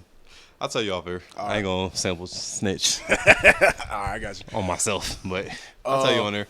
Shout out to my nigga goddamn Larry the Poet, man. Yeah, man. Shout out to Straight Larry. out of Bull City, my nigga. New project. Called Further Notice. 9 tracks. 26 minutes listen, man. Definitely go check that out on all DSPs, man. Shout out to my nigga, man, cause Man, he been dropping shit. He been dropping. yeah, it's crazy though, cause I talked to him the other day, man, cause I ain't hollered at my nigga in a minute, and we was on the phone for like a good hour and a half, just catching up, talking music shit. Yeah, you know them type of convos. You ain't talked to your mans in a minute, you just gotta catch up, and then just go in a rabbit hole of just music and just the independent music lifestyle. You know what I mean? Yeah. And it felt good talking to my nigga, man. Definitely let me know that he got some shit on the way. Let me know that this shit was like. The joint he been dropping this year was like in the vault type shit. Yeah. Like shit that was supposed to be dropped last year. But we all black men out here. Yeah, Setbacks. trying to figure out, Setbacks. So, shit changed a little bit, but he's still, doing his thing. Keeping the pen working and shout out my nigga, man. Larry got a smooth ass flow, like a flow like that like kind of piss you off because it's so effortless and shit, like the way he raps and his schemes and all that. That's the skill though. Yeah, it's a skill. It's when like, you make it sound effortless, that's Yeah. the skill. That's the skill. That's where I feel like I always like lack in my music career. Like I didn't make it sound effortless. I just made it sound rough and rugged. But You put your 10,000 hours in though. I did, man. I did. I tried. 10,000? 10,000? Oh yeah. Niggas like, bro, I was you in Virginia Beach. I was literally you. Like I was like recording music and shit, doing like hella shit. Like I don't try to brag. And first of all, I want to say this, Larry, you need to come and sit down on this couch, man. Like we ain't heard from you in a minute, man. You need to come down here and promote your shit, dog. And I don't talk about this shit a lot, but yeah, like for my generation of like Virginia Beach rappers and shit. Yeah, like I started that. Like, well, I ain't start that, but like I was like, oh, that nigga said I started it. I ain't started that, but I was a big. Shit. I played a big influence in niggas wanting to rap and shit. It was me, niggas called AMG. Shouts to that nigga Smoke, man. That nigga a battle rapper now, and some other what's that nigga name? 808 something. I think that nigga like do a lot of producing work out in LA and shit. But yeah, it was like a couple niggas like like when niggas go back and listen to them like high school days and shit. Yeah. I was one of them. But I just think I never found my flow for real. But I might get back in the booth, man. You never know, man. The pen is calling me, dog. Some of these women done broke my heart. I done fell in love a couple times. Fell out of love. Shout out to Larry the Poet, man. Got these niggas out here questioning their pen, nigga. For real, man. I don't even believe I can take Kendrick Lamar anymore. Really, it was one point in my life I felt like I could take Kendrick Lamar. Like Yachty think he can take on Joe Budden. Well, confidence is a motherfucker. It's a motherfucker, man. Yachty and Joe sat down for an interview. I like it. Not mad at it. You check it out? Yeah, I check it. I check out clips. I think I listened to like 5 minutes of it, but I don't think I was tuned in enough to like really fully dive in. Shout out the whole thing, man. It was I like the when the young generation and the older generation, like when they have generations between them, when they come together and sit down and just talk. I enjoy those talks. It's just like you just have to connect those two worlds that's so far apart, man. Get to some understanding, man. Just get some dialogue, some conversation. Figure out what's the disconnect and try to connect it. It was a good conversation. What did I take away from that interview? The only thing I really took from that interview was that nigga Joe definitely matured a lot. Cause the last time that nigga sat together on Yeah, he was streaming that nigga face. Yeah, well, what was it called? Everyday Struggle. Nigga. Everyday Struggle on Complex. That nigga was really grilling this young artist. It's like, dude, I just left the hood of Atlanta. I got all this money now. Of course I'm happy every day, nigga. Like, I can fuck any bitch I want. But Joe's definitely in a different stage of his life, you know. Podcast extraordinaire, podfather, a lot of people will call him. Just in a better space. Perspective is different. He understands a lot more. Just sees life differently. And I ain't mad at it. It was a great interview. I do have a clip though that you alluded to earlier about Yachty thinking that his pen can match Joe Budden. Actually, not even match, surpass Joe Budden's pen in 2024. And what do you think? In 2024, if he said in 2024, what do you think? I'm gonna play this clip and then we'll talk about it. Right now, if me and you went in and Joe, you could pen a better verse than me. Well, who's picking the beat? Obviously not you. All right. I'm not gonna let you pick the beat. Sound like a hoop If you mixtape. pick that beat, it's gonna sound like English Street Volume 2. Yeah, Like, but when you pick the beat, it's gonna sound like when the Nintendo game is up too, and now you got to find some whole new pocket that the 2035 crowd is gonna be into. I'm gonna dust off one of my good. No, we match. Then I gotta sing some shit. I can work on anything. I'm gonna push off one of my. If you give me one of the Metroid beats, then you will have the best verse. I'm gonna dust off one of my Alchemist If I beats. could get to Alchemist, I'm gonna dust off one of my Alchemist beats. I'm not even dignifying this. Now the baton's getting rough. I would do it for fun because I'm retired. If I were not retired, just the thought of this would be an insult to me. Yeah. Yes, on an Alchemist beat. Yeah, I wouldn't even allow it. Good. I'll let you. Go ahead. I mean, I agree with Joe, of course. One thing about hip hop, you have to have confidence. Gotta have confidence. All right, it's not gonna be there. So, I applaud Young Yachty with the confidence, cause he kind of said it with conviction. I kind of believe him that he thinks that he could really outpin Joe Budden on a verse on a track, in 2024. But on the other side, this is where y'all little niggas piss me off. Cause the disconnect, it just highlights the disconnect even more. Cause it's like, come on, bro. And then for you to say that you'll dust off one of your old Alchemist beats. It's an old Alchemist beat? That's kind of wild. Like, bro, I would have worded it a little differently if I really had respect for Joe, for an older person in the genre that did this, that was signed, that was an artist, that lived the life. I would probably use my words a little differently, even though y'all potting. Yeah. Niggas is potting, so I'm not mad at it. And it's hip hop, but it's just as an older nigga, I don't get mad when I hear shit like that. I don't get mad at the older niggas throwing a little shade towards the younger niggas. Yeah. Cause it's like, bro, y'all, this is what y'all believe, and y'all not showing enough respect to me. Yeah. So that shit gives me the pass to throw shade or shit on y'all niggas wherever you want, randomly whenever I want to. No, I agree with that.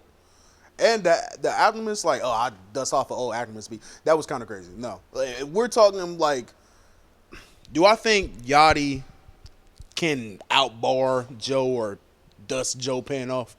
No. Do I think it might be closer than what we think? Yeah.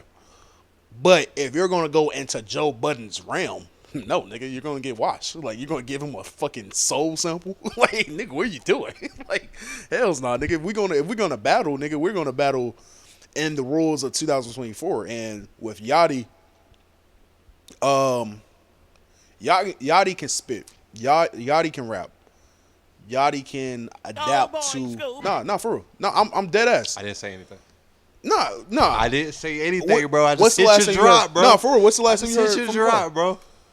I'm just telling you, bro. I'm just telling you. Yachty can rap, man. I just hit your drop, bro. I don't have no comment on that take. The last shit I heard was the Drake leak. And that's what I'm saying. You hearing that, like, when he was rapping with those Detroit niggas, he was keeping up. And come on, man. We not about to do Detroit I niggas didn't like say that. anything, bro. Come on, man. We not about to do Detroit niggas like that, man. Come on now. But Joe, in 2024 versus Yachty. Hey, That hasn't penned a verse in maybe possibly 8 years. I don't believe that. Because I even believe I still it. right. I believe it. Mm-mm. And you know why? I still right. And you know why? Why? Because the podcast is doing so much and pumps out so much content. You don't have time to write no verse.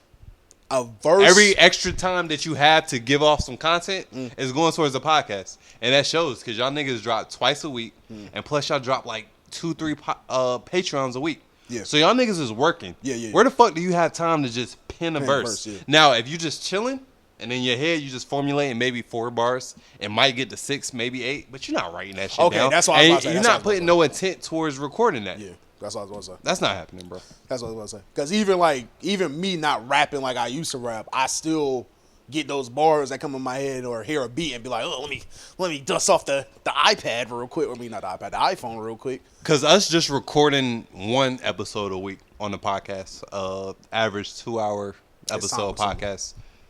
I peep how much time, the time I put into the podcast, like pre, post, all of that. I peep the amount of time I put into this. And me still having to find time on my personal time to like put music together, make beat, because I make beats. Am I in my right mode? Yeah. To write to it, record to it. All that shit is time consuming. Yeah. So the fact that you're doing 2 of these a week, and then on top of that, Patreon and traveling and do other people's podcasts and shit. I believe that you're not just sitting down and just like, you know what, let me just see if I can still write a 16. Yeah. But plus, like, with your history and your catalog, it's like, nigga, I know I still got a 16. Yeah. I mean, I don't have to write down to remind myself if I can do it or not. I know that if I sit down here and do this, I can still do it because I'm still like a cultural journalist at this point. So I'm still in tune with the game. I still see what's happening. I still listen to music and report on music. I'm still in tune. Yeah. So like, yeah, I can believe that he didn't write a verse in like maybe 8 years. I feel you. Oh, hey, I'm about to say that'll be some good content. I don't see nothing wrong with Joe getting that dusting off his pen just to prove Yachty wrong.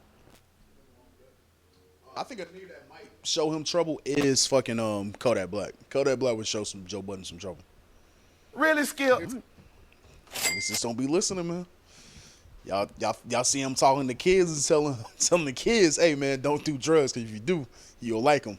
Y'all think my mans can't spit no bars. Hey man, shout out to Kodak Black, bro. Kodak Black was out there talking Let's have this debate, man, because I feel like me and you was on 2 different sides of the fence on this one. I'm gonna play this clip and we're gonna talk about it. Yeah. All right, let me play this. And say no to drugs, they too good. Y'all gonna like it and go crazy with it. Just right here, this shit teach y'all discipline and all that good shit. You feel me? Like, you gotta go to school to play football. You gotta have your education. Oh man, this is what you learn. Team and brotherhood and all that. You know what team means? Team means together, everyone achieve more. All that good shit, you feel me? So we lit. Ain't no one, ain't never one of y'all own my for how raw y'all live. Ain't no one bigger than the team. Oh yeah. So y'all Brick City, ain't none of y'all bigger than Brick City. Let's go get the phone. Y'all boys stand up. All right. So you didn't like it. All right, you did. I ain't gonna say I didn't like it. I just think it was wild to say. And I know what he was trying to say, but it's like I'm gonna say this too. What you mean trying to say? Florida niggas are different. So maybe Kodak might know that's the way just to get to the young niggas like, hey man, don't try this shit because you gonna like it and it's gonna fuck up your life. Just don't try it, bro. So maybe that was his way. I just don't think he had to keep it that real with them kids. Like, you know, just say no to drugs, kids. That's it. Why not? What's wrong with taking a different angle? There's nothing wrong with it. That's why I'm not even like I don't agree with it, but I'm not mad at it because why don't you agree with it? I want to know that. Why don't you agree with it? Because you still said you might like it, and that's the realest shit in the world. That's the realest shit in the world, but that's gonna make a nigga like me be like, let me go see what this but Wizard Brown is like. He told you at the end of it, you're gonna like it way too much, and you're gonna go crazy. Yeah. I honestly haven't heard anybody deliver that message so real like that. And I feel like that's good. Because I feel like that message, especially from a famous junkie, I feel like that message will it will just have way more impact than your fucking. I'm thinking about back when I was in elementary when the DARE officer came in here and talked to us about drugs. Yeah. DARE. Don't do drugs, guys. It's bad for you. No, I'd rather see somebody that's successful, a successful junkie that I've seen, and I want to see him in real time tweak out a little bit and tell me why he has it. Because the nigga had like a champagne bottle in his hand while he was talking to these niggas on the football. Listen, wow. I'd rather see that Shout out and to hear Flo. it in real time and just real life. Because life is real life, man. Yeah. Don't make up this shit for these kids, bro. These kids is growing up fast as hell. They got the internet. They growing up faster than we did. Yeah, fast. And I felt like we grew up fast. Niggas in high so school these smoking niggas is growing vapes. up fast. Yeah. So just keep it all the way real with them. Like, this is your favorite guy. This is one of the like the hip hop stars that you fuck with, that you idolize. I want to hear from him. Like, bro, don't be like me. Don't be no fucking. Don't do these drugs because they're amazing. These drugs are fucking amazing, bro. And they're gonna drive you crazy, and you're gonna see yourself on camera the way y'all be seeing me. Just random clips of live of me with my shirt off, tweaking out, just having these episodes. You don't want that. Plus, you're an athlete. So that's even more reason to stay dedicated and don't do the shit that I'm doing. You can still be successful. Like, don't get me wrong. Like, you can get on drugs and fuck around and might accidentally be successful. But you're going to go crazy. And you don't want to go crazy. I ain't going to lie. And that's the message I feel like these little niggas need. Like, don't go crazy. Yeah. I ain't gonna lie. The best message I ever received with drugs was like seeing a junkie just being a junkie. And I just said to myself, I don't want to live like that. So junkies do help provide But a the message. successful junkie. But though. yeah, a successful junkie. And that's where my issue comes in. When you're a successful junkie, and it's kind of like with what's going on with rap music right now, where all these young rappers are talking about killing people and all that stuff, about bodies they never caught or crimes they never committed, and gangs they're not officially a part of. And they're successful, and they influence these kids, even though they might say, "Hey, man, don't be like me." But it's like, well, you're the person that made it. Maybe I can try this drug, and maybe I can end up like you. It's like, bro, that's a 1 in a million chance. Sometimes, man, you might not end up like that, man. You might just be a junkie on the side of the streets, fucking on Skybo, just moonwalking, looking for the next crack rock. And you could have went to the NFL, man. Could've. Yeah, I feel like in a rare case, I feel like this is perfect message for perfect messenger. Never know. Ain't no telling, man. This could have helped these kids. Like, we might see these kids 10 years later and be like, yeah, man, Kodak Black showed up to our fucking football practice. Did I persuade you? Hella drunk and told us not to do drugs. And I was just like, bro, I don't want to be like this nigga. So, Did I persuade you, though? Because you was on the other side. Oh, yeah.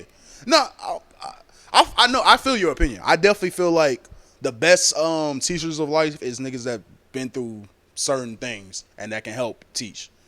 That can help teach from experience. So, It's like, nigga, I know what these drugs feel like. It's always a way you can. I know how it feels being strung out, sweating in my room, waiting for this wave to finish. Hey, it's cold as a Waiting for bitch. this ride to finish so I can get off. Little niggas, stay committed, stay off of drugs, please. Because it's going to feel good, but it's going to feel way too fucking good. Yeah. You're not going to be able to control it. Hey, please. That's a message. I feel like that's going to land more than like some fucking police nigga in a police uniform on some dare shit in a classroom telling you, no, don't do drugs. They're bad for you. Yeah, the dare Nah, program. keep it all the way where for you. Drugs, they're bad for you. Oh, they feel amazing. Yeah. But it's not worth it. Yeah. That's what we didn't hear when we was younger. We didn't hear that drugs they feel amazing, nigga. But it's not worth it, man. You think you slick, but Feels you're not. great, nigga. I'm not gonna lie though. If you didn't do drugs because of the DARE program, you was a loser, nigga. You fucking lame. Nigga. I ain't give a fuck what them DARE program niggas was talking about, nigga. Well, let's go ahead and take it to sports, man. Since Kodak Black was talking to a young football team, man, he's actually a fan of your quarterback, Lamar Jackson. I think I got a tattoo on it. Yeah, they brothers, man. NFL preseason started. Florida. You said what? Florida. Oh yeah, Florida. NFL preseason started, man. I know my Panthers lost to the Patriots. I wasn't watching that shit. I heard Bryce wasn't even playing, so fuck. I think we lost to the Eagles by a field goal. Damn, not y'all win streak on disappeared. No, that's your Oh, that's it. Snap last year. Yeah. Oh, damn. I forgot what team it was, but preseason I don't give a fuck. I did get a chance to see our young cornerback that we drafted. He looked nice, but he did leave early with like a shoulder injury. I'm hoping it's just a stinger. It didn't look too crazy, but he definitely looked. Oh, our secondary better hold it down, bro. Our secondary looks nice. That's what's up. That's good. It's hard to like create a drafted a young stud. Strong secondary. Then we got Marlon Humphreys back there. We got fucking Kyle Kyle Hamilton back there. We got Marcus Williams back there. Ooh. Marcus All right. Williams on his own? Yeah. Oh, I'm thinking of Marcus Peterson. My fault. I'm thinking of Marcus Peterson. Marcus Peters? Yeah, Peters. Yeah, I was thinking of that nigga. I was like, that nigga still in the league? I was like, no, I thought that nigga would age up by now. Yeah, y'all look good. I like y'all squad. This really might be y'all year. Y'all should win the Super Bowl this year. I can't even look at it that way, bro. If we make it to the playoffs and Chiefs is in our path, I can't even go that far, bro. I can't. It's gonna be tough for the Chiefs, man. They turn around. They just that's a straight turnaround. Just won what 2 back-to-back Super Bowls, and now y'all going for the third one. Sheesh, that's a lot. They still got their core pieces. Yeah, they still. No, I'm saying they still got the core pieces, but man, I don't know, man. Somebody legs might give out. I mean, yeah, that could happen any given Sunday. But speaking of my team, a former player, RG3. You peeped him lately on the socials? RG3, you're a wild boy. First of all, a BBC croissant. First of all, why is that nigga taking pictures mouthing a giant croissant? Man? Bro, I don't know. This is what happens when you marry white women. Bro, you lose yourself, RG3. First off, man, if there's any black man out there that'll get caught slipping, let's say it's a slippage, and you didn't plan none of this, because I full-heartedly believe that he planned this. He understands how the internet works, and he knows viral moments, and I feel like he plays into that, especially since he's been retired. But if there's any black man out there that would get caught slipping in such fashion, with a big ass croissant in your mouth and you just eyes closed, mouth wide, like you sucking dick, it'd be RG3. The eyes closed was a nasty part. And definitely would. That nigga put more mouth on it than his wife. His wife didn't even put her mouth on it. She was just like, "Oh, look at this big thing." Yo, no, I'm gonna let you have that viral moment. Yeah. They knew what was going on. Come on, man. Also, they was joking that nigga taper, that nigga fade. It was like, hey, bro, your fade ain't blended well, my nigga. I don't think he thought that all the way through. Hey, man, if that's what you want to do to go viral, RG3, you can. I don't think you have to do that. You was an amazing college quarterback, dog. It's engagement bait. Yeah. It's engagement bait. Like, he knew that was engagement bait when they took the picture. And if that's your sense of humor, hey, that's your sense of humor. He was like, oh, when I post this, they're going to have so many jokes of me sucking dick. And he was cool with that. Yeah. Is that like some type of like glutted punishment? Like, you just a gluttonous for the social media abuse? I ain't gonna say that. That's just understanding the game. And it's like, what game are you playing? I'm playing the content game. Post football career, I'm in the content game. I'm in the commentating game. Damn near the same shit. Yep. Yeah, I'm gonna play it. Me and my wife's out here. We're enjoying this giant ass croissant. Let me take a picture of me putting my mouth on this in a very nasty way, because I know what y'all gonna do with it on the internet. And let's have fun. I believe that was his mind frame. Hey, man. Hey, if you cool with it, hey, if you like it, I love it, big dog. But since some niggas is out in Paris, man, the Olympics was out there, man. The Olympics still going on. Actually, it ended. Yeah, it's ended today. We tied with the gold medals with China, man. Yeah. But overall, we won, man. Oh, yeah. Overall, we definitely. America. Give a piss about nothing but America. Yeah, man. Fuck them Franchies, nigga. Fuck French, nigga. All my homies hate French, nigga. Came down to the wire, though. It did. Well, for the women, it did. Well, no. For both it did. Men's? Yeah, for both it did. I mean, even though Curry was going crazy the whole game, France stayed in there. Curry went God mode at the last. And I don't know if niggas peep. Before he made that last shot, well, before he went into God mode, they called a timeout. And like Curry was like, they was in the huddle, but Curry was outside the huddle. He was doing some like little dancing shit. He was doing a little do shit. So like when I saw that, I was like, oh, this nigga Curry about to go off. About to go to the breakdancing Olympics? Yeah, but it's like Curry knew like, yo, I'm about to take over, bro. Just give me the ball, and that is what he did when he shot that motherfucker, bro. I was watching the game with my dad and my cousin Reggie. When he shot that damn ball over two niggas, and that bitch went in, we went crazy in that house. When I saw him throw that ball.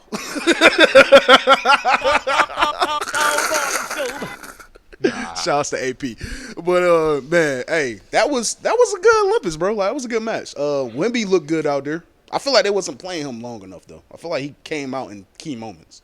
Nah, I felt like he held it down. No, he held it down. I just feel like any 7+ foot 20-year-old, he held that shit down. That's what I'm saying. You 27 foot, nigga. Keep your ass in the game, nigga. It's only 10-minute quarters. But it's the USA, bro. The best talent actually came together and was like, no, we're about to come get this. Yeah, in your trap and take over.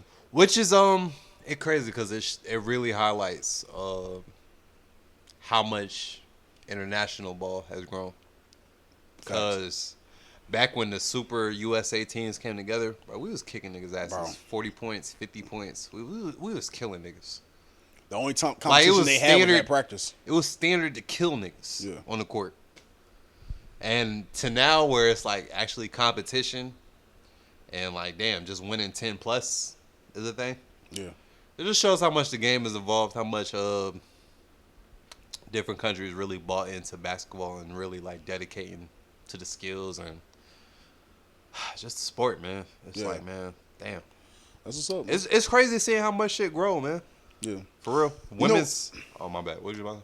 I mean, we can still go on to women, but what I was about to say is, you know what's crazy? Like, just realizing how much talent niggas done watch, like, over the years when it comes to, like, basketball, even from the European standpoint, from, like, the Dirks to the Tony Parkers. But we done watch, like, fucking LeBron, bro, Kobe Bryant. Is he doing a focus show on your side? Yeah, we done watch Kobe Bryant, like, we done seen some amazing shit happen, bro, and then we got to see LeBron, KD, and Curry on the same team, and they all came up clutch in the final moments.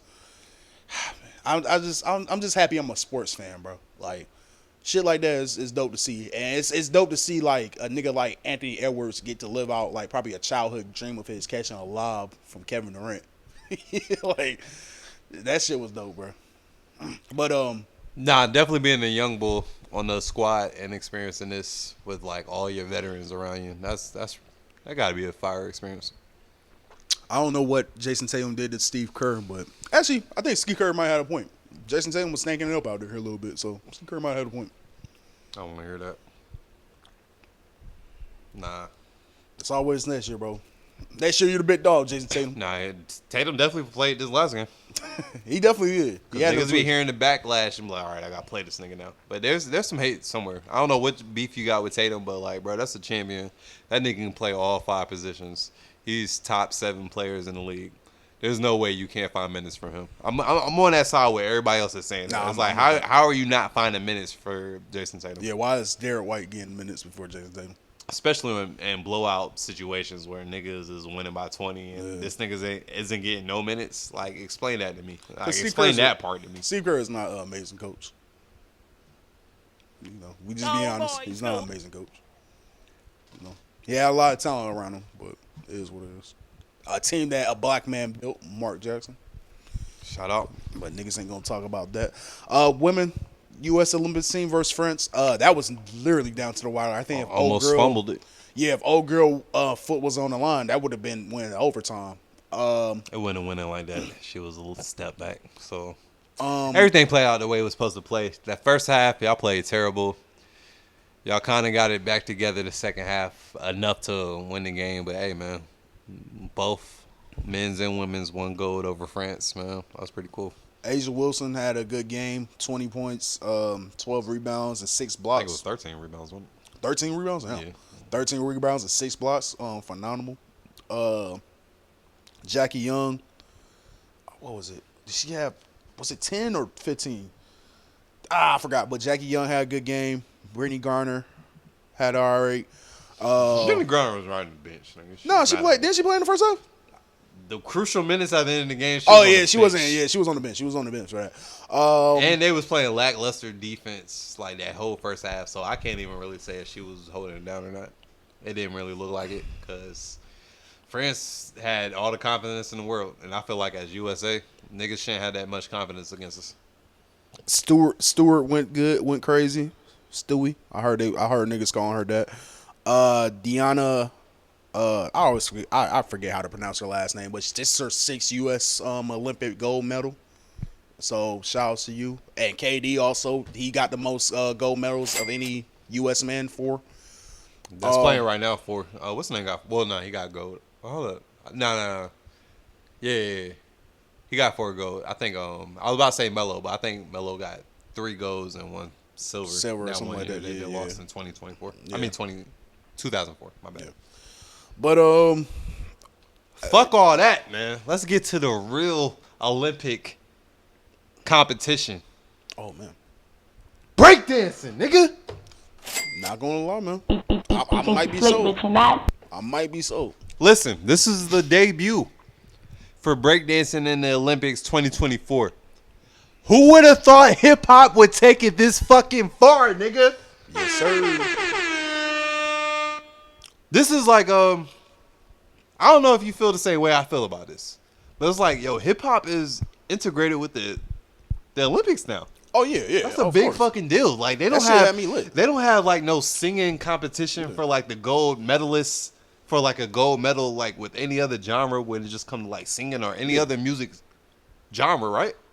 No. So for like a sport, for like a sporting event to integrate hip hop with breaking dancing and the Olympics, that's like a big fucking deal, bro. No, that's dope as hell. Like it's amazing what that just shows you how much impact we have on on the world. It's amazing how our culture is so impactful in the world, but they still hate us, man. Like with the women, man, we saw a young where was she from?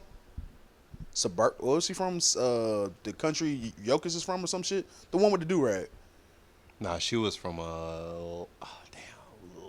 Lithuania. We saw a young white woman with a do-rag on, baggy pants. Shit, we saw white judges with the cane. I was about to get on her. You know what's crazy? Because when I went back and I watched like the breakdancing show on YouTube, I was like, all right, they added breakdancing to Olympics. Let me go see what the fuck they talking about. Like, let me go see the mockery y'all are making of hip hop culture, so I can get pissed off and talk shit on Twitter. Yeah, go check it out. I'm not mad, bro. I'm bought in. This is actually pretty fire, man. And one thing I learned is that if you add a crowd that's enthused and have energy towards the event, you add judges and you add commentators, you can turn anything into a sporting event. Yeah. Or into an event. Yeah. And I fucks with that shit. Oh boy. That shit was dope. I like how they set it up for it to be the debut. This is the first one of hopefully many to come in the future. They did a great job. I think it was like 13 judges. So, that, majority vote wins. The only slight I'll give it, I just wish it was just a little bit more black people involved. Yeah. The culture is definitely there, and it definitely shows that the Asian community has a lock on the breakdancing. And that's what I was about to say. We don't really breakdance that much, but the Asians do. Men and women's, both gold, were both Asians. I think the women was Asian joint from Japan, and I think the men's was the Asian joint from Canada. That one. I did see some black niggas in there. It was a black nigga from USA. I forgot your name. I saw a couple or some shit like that. I saw a couple of niggas from France that was trying to hold it down. Yeah. And I fuck with the setup, bro. It was real like you got served energy. I'm not gonna be mad if they add like a little like step routine to it and fucking maybe like how they did it Set It Off. What's the movie with Chris Brown? Oh, Stomp the Yard. Stomp the Yard. Stomp. we have some teams out there and shit. I wouldn't be mad at that, bro. But it's dope to see that I can see something- them integrating like team battles like later. Yeah, it's dope to see that something that comes from a black American youth to get to this level in the world, man. And to have Snoop Dogg of all people to come out there and do a little this and shit and introduce the event, man. Look, man. If they Shouts to really, blacks. shout out to Snoop. Nah, shout out to Snoop. I love Snoop. And Snoop is welcome everywhere, and he represents our hip hop culture everywhere the right way. And I fuck with him for that. But if niggas, for this to be the debut on some breakdancing shit, you gotta go back to where it was birthed. You gotta go back to the Bronx. You gotta have DJ Kool Herc in Paris doing that. What Snoop did, he has to do that. At least for the first one. Yeah, and I'm not gonna lie. If they're gonna keep bringing this in, y'all should bring, especially God willing, these pioneers of hip hop that are still alive, are still with us in 2028. Y'all gotta bring them up there just to do it for the culture, man. We gotta see some of these founders that are still walking around get on that stage and do a little something, man. Some hip hop parade, or fucking it's like a jungle sometime. It made me like, a little something. Not even that, just the founder fathers there for the most part. And then I agree with you. Some of the I don't know if they still doing the dancing. Niggas is old now. But if they is, a little. Yeah, just a little something. Just a little something. I feel that. Rev Run can maybe come out of retirement, get in his bag. I feel that. Well, the next Olympics, Russell Simmons will not be able to come because it's in the United States. He got to stay in Bali. Why you bring up Russell Simmons? Because I was about to say but he was Def Jam. He was a part of that. You feel me? He made some shit shake. So it's like he was a pop blocking. Nah, he wasn't pop blocking. But still, I'm just saying in general, even if you wasn't the pop blocking niggas, bro, like the founding fathers, man, and like you said, going back to the Joe Budden conversation, we got to show these niggas respect and love while they still here, man. Cause ain't no telling. One, some of their stories are gonna get lost in history. That's one. And two, ain't no telling when they're gonna go, man. While they're here, give them their flowers, bro. They ain't no damn 401k or retirement plans for this rap shit right now. So let them have these moments, man. Shout out to hip hop. He should have definitely been DJ Kool Herc should have definitely been a part of the debut. But overall, I fucks with it, and I just like to see more black niggas. Like, show me some dusty nigga from New York with a Kango that's still getting busy. Like, I want to see him out there. I don't want to see these young niggas and these young Asians appropriating. But all right, we got like a few minutes before we got. Yeah, I'm about to say all my sports shit is good, bro. Is there anything you want to talk about or? Ortiz versus Bohachuk, man. Boxing match that happened the other night. Golden Boy Promotions. My bad. Oscar De La Hoya and fuck. Why am I forgetting your name? Bernard Hopkins. Yeah, man. They Ortiz versus Bohachuk, man. That's the only fight I really saw. I did see a couple of the early ones in and out, but I ain't watched enough to really talk about it. But just to touch on they fight real quick, possibly fight of the year, contender for fight of the year on some boxing shit. Them niggas went all 12 rounds. These is two niggas that's known to knock their opponents out before it even goes the distance. So for it to go the distance was major. Both of them niggas got a chin. They both tough as fuck. Ukraine boxers is tough as hell. That's one thing I've learned from seeing different Ukraine fighters from different weight classes.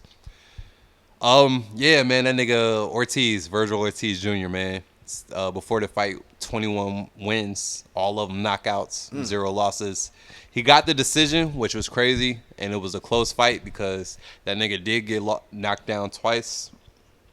Both of them knockdowns was a little asterisk next to it because the first knockdown, it was technically a knockdown, but it was just like the balance. He just like lost balance at the perfect time, and homie just clipped him enough to make it look like he knocked him down. Gotcha. So you have to call that a knockdown. I'm not mad at that. And the second one, it was also like a little balance thing where he kind of slipped after a punch, and like his his gloves touched the ground for like a quick second. It was just real quick, but technically it's a knockdown, so you gotta rule it as a knockdown. And for him to like still get the dub, because it was a close fight, him to still get the dub after that definitely has a lot of boxing fans debating. I'm not too bad at the call. Plus, I'm pretty sure it's tough, man, with this boxing shit, because Bohachuk was the champion, right? So you feel like close fights like that, and he had a couple knockdowns, he should keep the belt. If it's close like that, you should kind of sway it closer to the champ. But it's also like home field advantage. Like niggas is in America, we niggas in the USA. This is like a Golden Boy put together promotion fight. Virgil Ortiz, like, niggas is still building him up to be like a big problem in 154, which he is, whether he would have lost this fight or not, because it was a good fight and it was a close fight. He's still a problem. And it definitely makes a lot of people, shit like this makes niggas question the integrity of boxing even more. But politics as usual, man. Politics. I want to say this before we did about, I think with boxing, because I've been watching a lot of boxing highlights lately, but I think with boxing, that having an undefeated record gotta kind of slowly go out the window. Even if you can possibly get the undefeated off, I think trying to hold on to that is what's preventing a lot of good fights, and is what, it might pit I don't know how, because I'm just getting into boxing, I don't know how it really works too much, but it might taint a fighter, you feel me, because he done lost. And he might not get the fights he wants, or now he got to build his way back up into the ranks and all that shit. I think once the fans is cool with your favorite boxer might having an L, I think that will help boxing out a lot. The way Turkey's trying to get these big fights together, man, niggas are gonna have to accept the L's more. And L's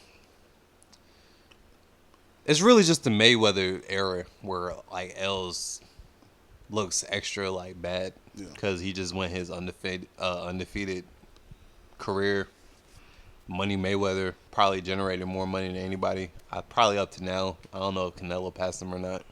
This nigga fight a couple more bum fights and just get bread, he might pass him. But yeah, Mayweather definitely made it hard for niggas to lose more than before. But I mean, I feel like the way Turkey is coming in the game and trying to put these fights together, and they see that, like, I feel like fighters are seeing that fans just really want a good show more than you winning or losing. They want to see niggas going in there on some gladiator shit and really giving the people like a slugfest, or just a great sweet science of boxing. Counter punching shit. Yeah, nice niggas hooks, just want to nice see that. shells, Like if you lose in a terrible fashion, that'll hurt you. But if you lose in a good fashion, that'll just set up another opportunity for you. So losing isn't always the worst thing. It's just how you lose. Well, shit, that's all I got for today, man. Anything else for you, bro? I think I'm good, brother. All right, man. Shit, it's been another episode from Your Podcast, Running Up on View, and we gone. I'm a grind till work. If I ever go broke, then we back some work. Up late at night, asking God, can this work? Cause I'm tired of struggling and sure he's throwing about purse. Man, nigga fucked up, so I get high at night. Drink a feel for that way so I can vibe through the night. And my demons talk to. I be trying to fight, but lately, I've been thinking about leaving this life. Shit.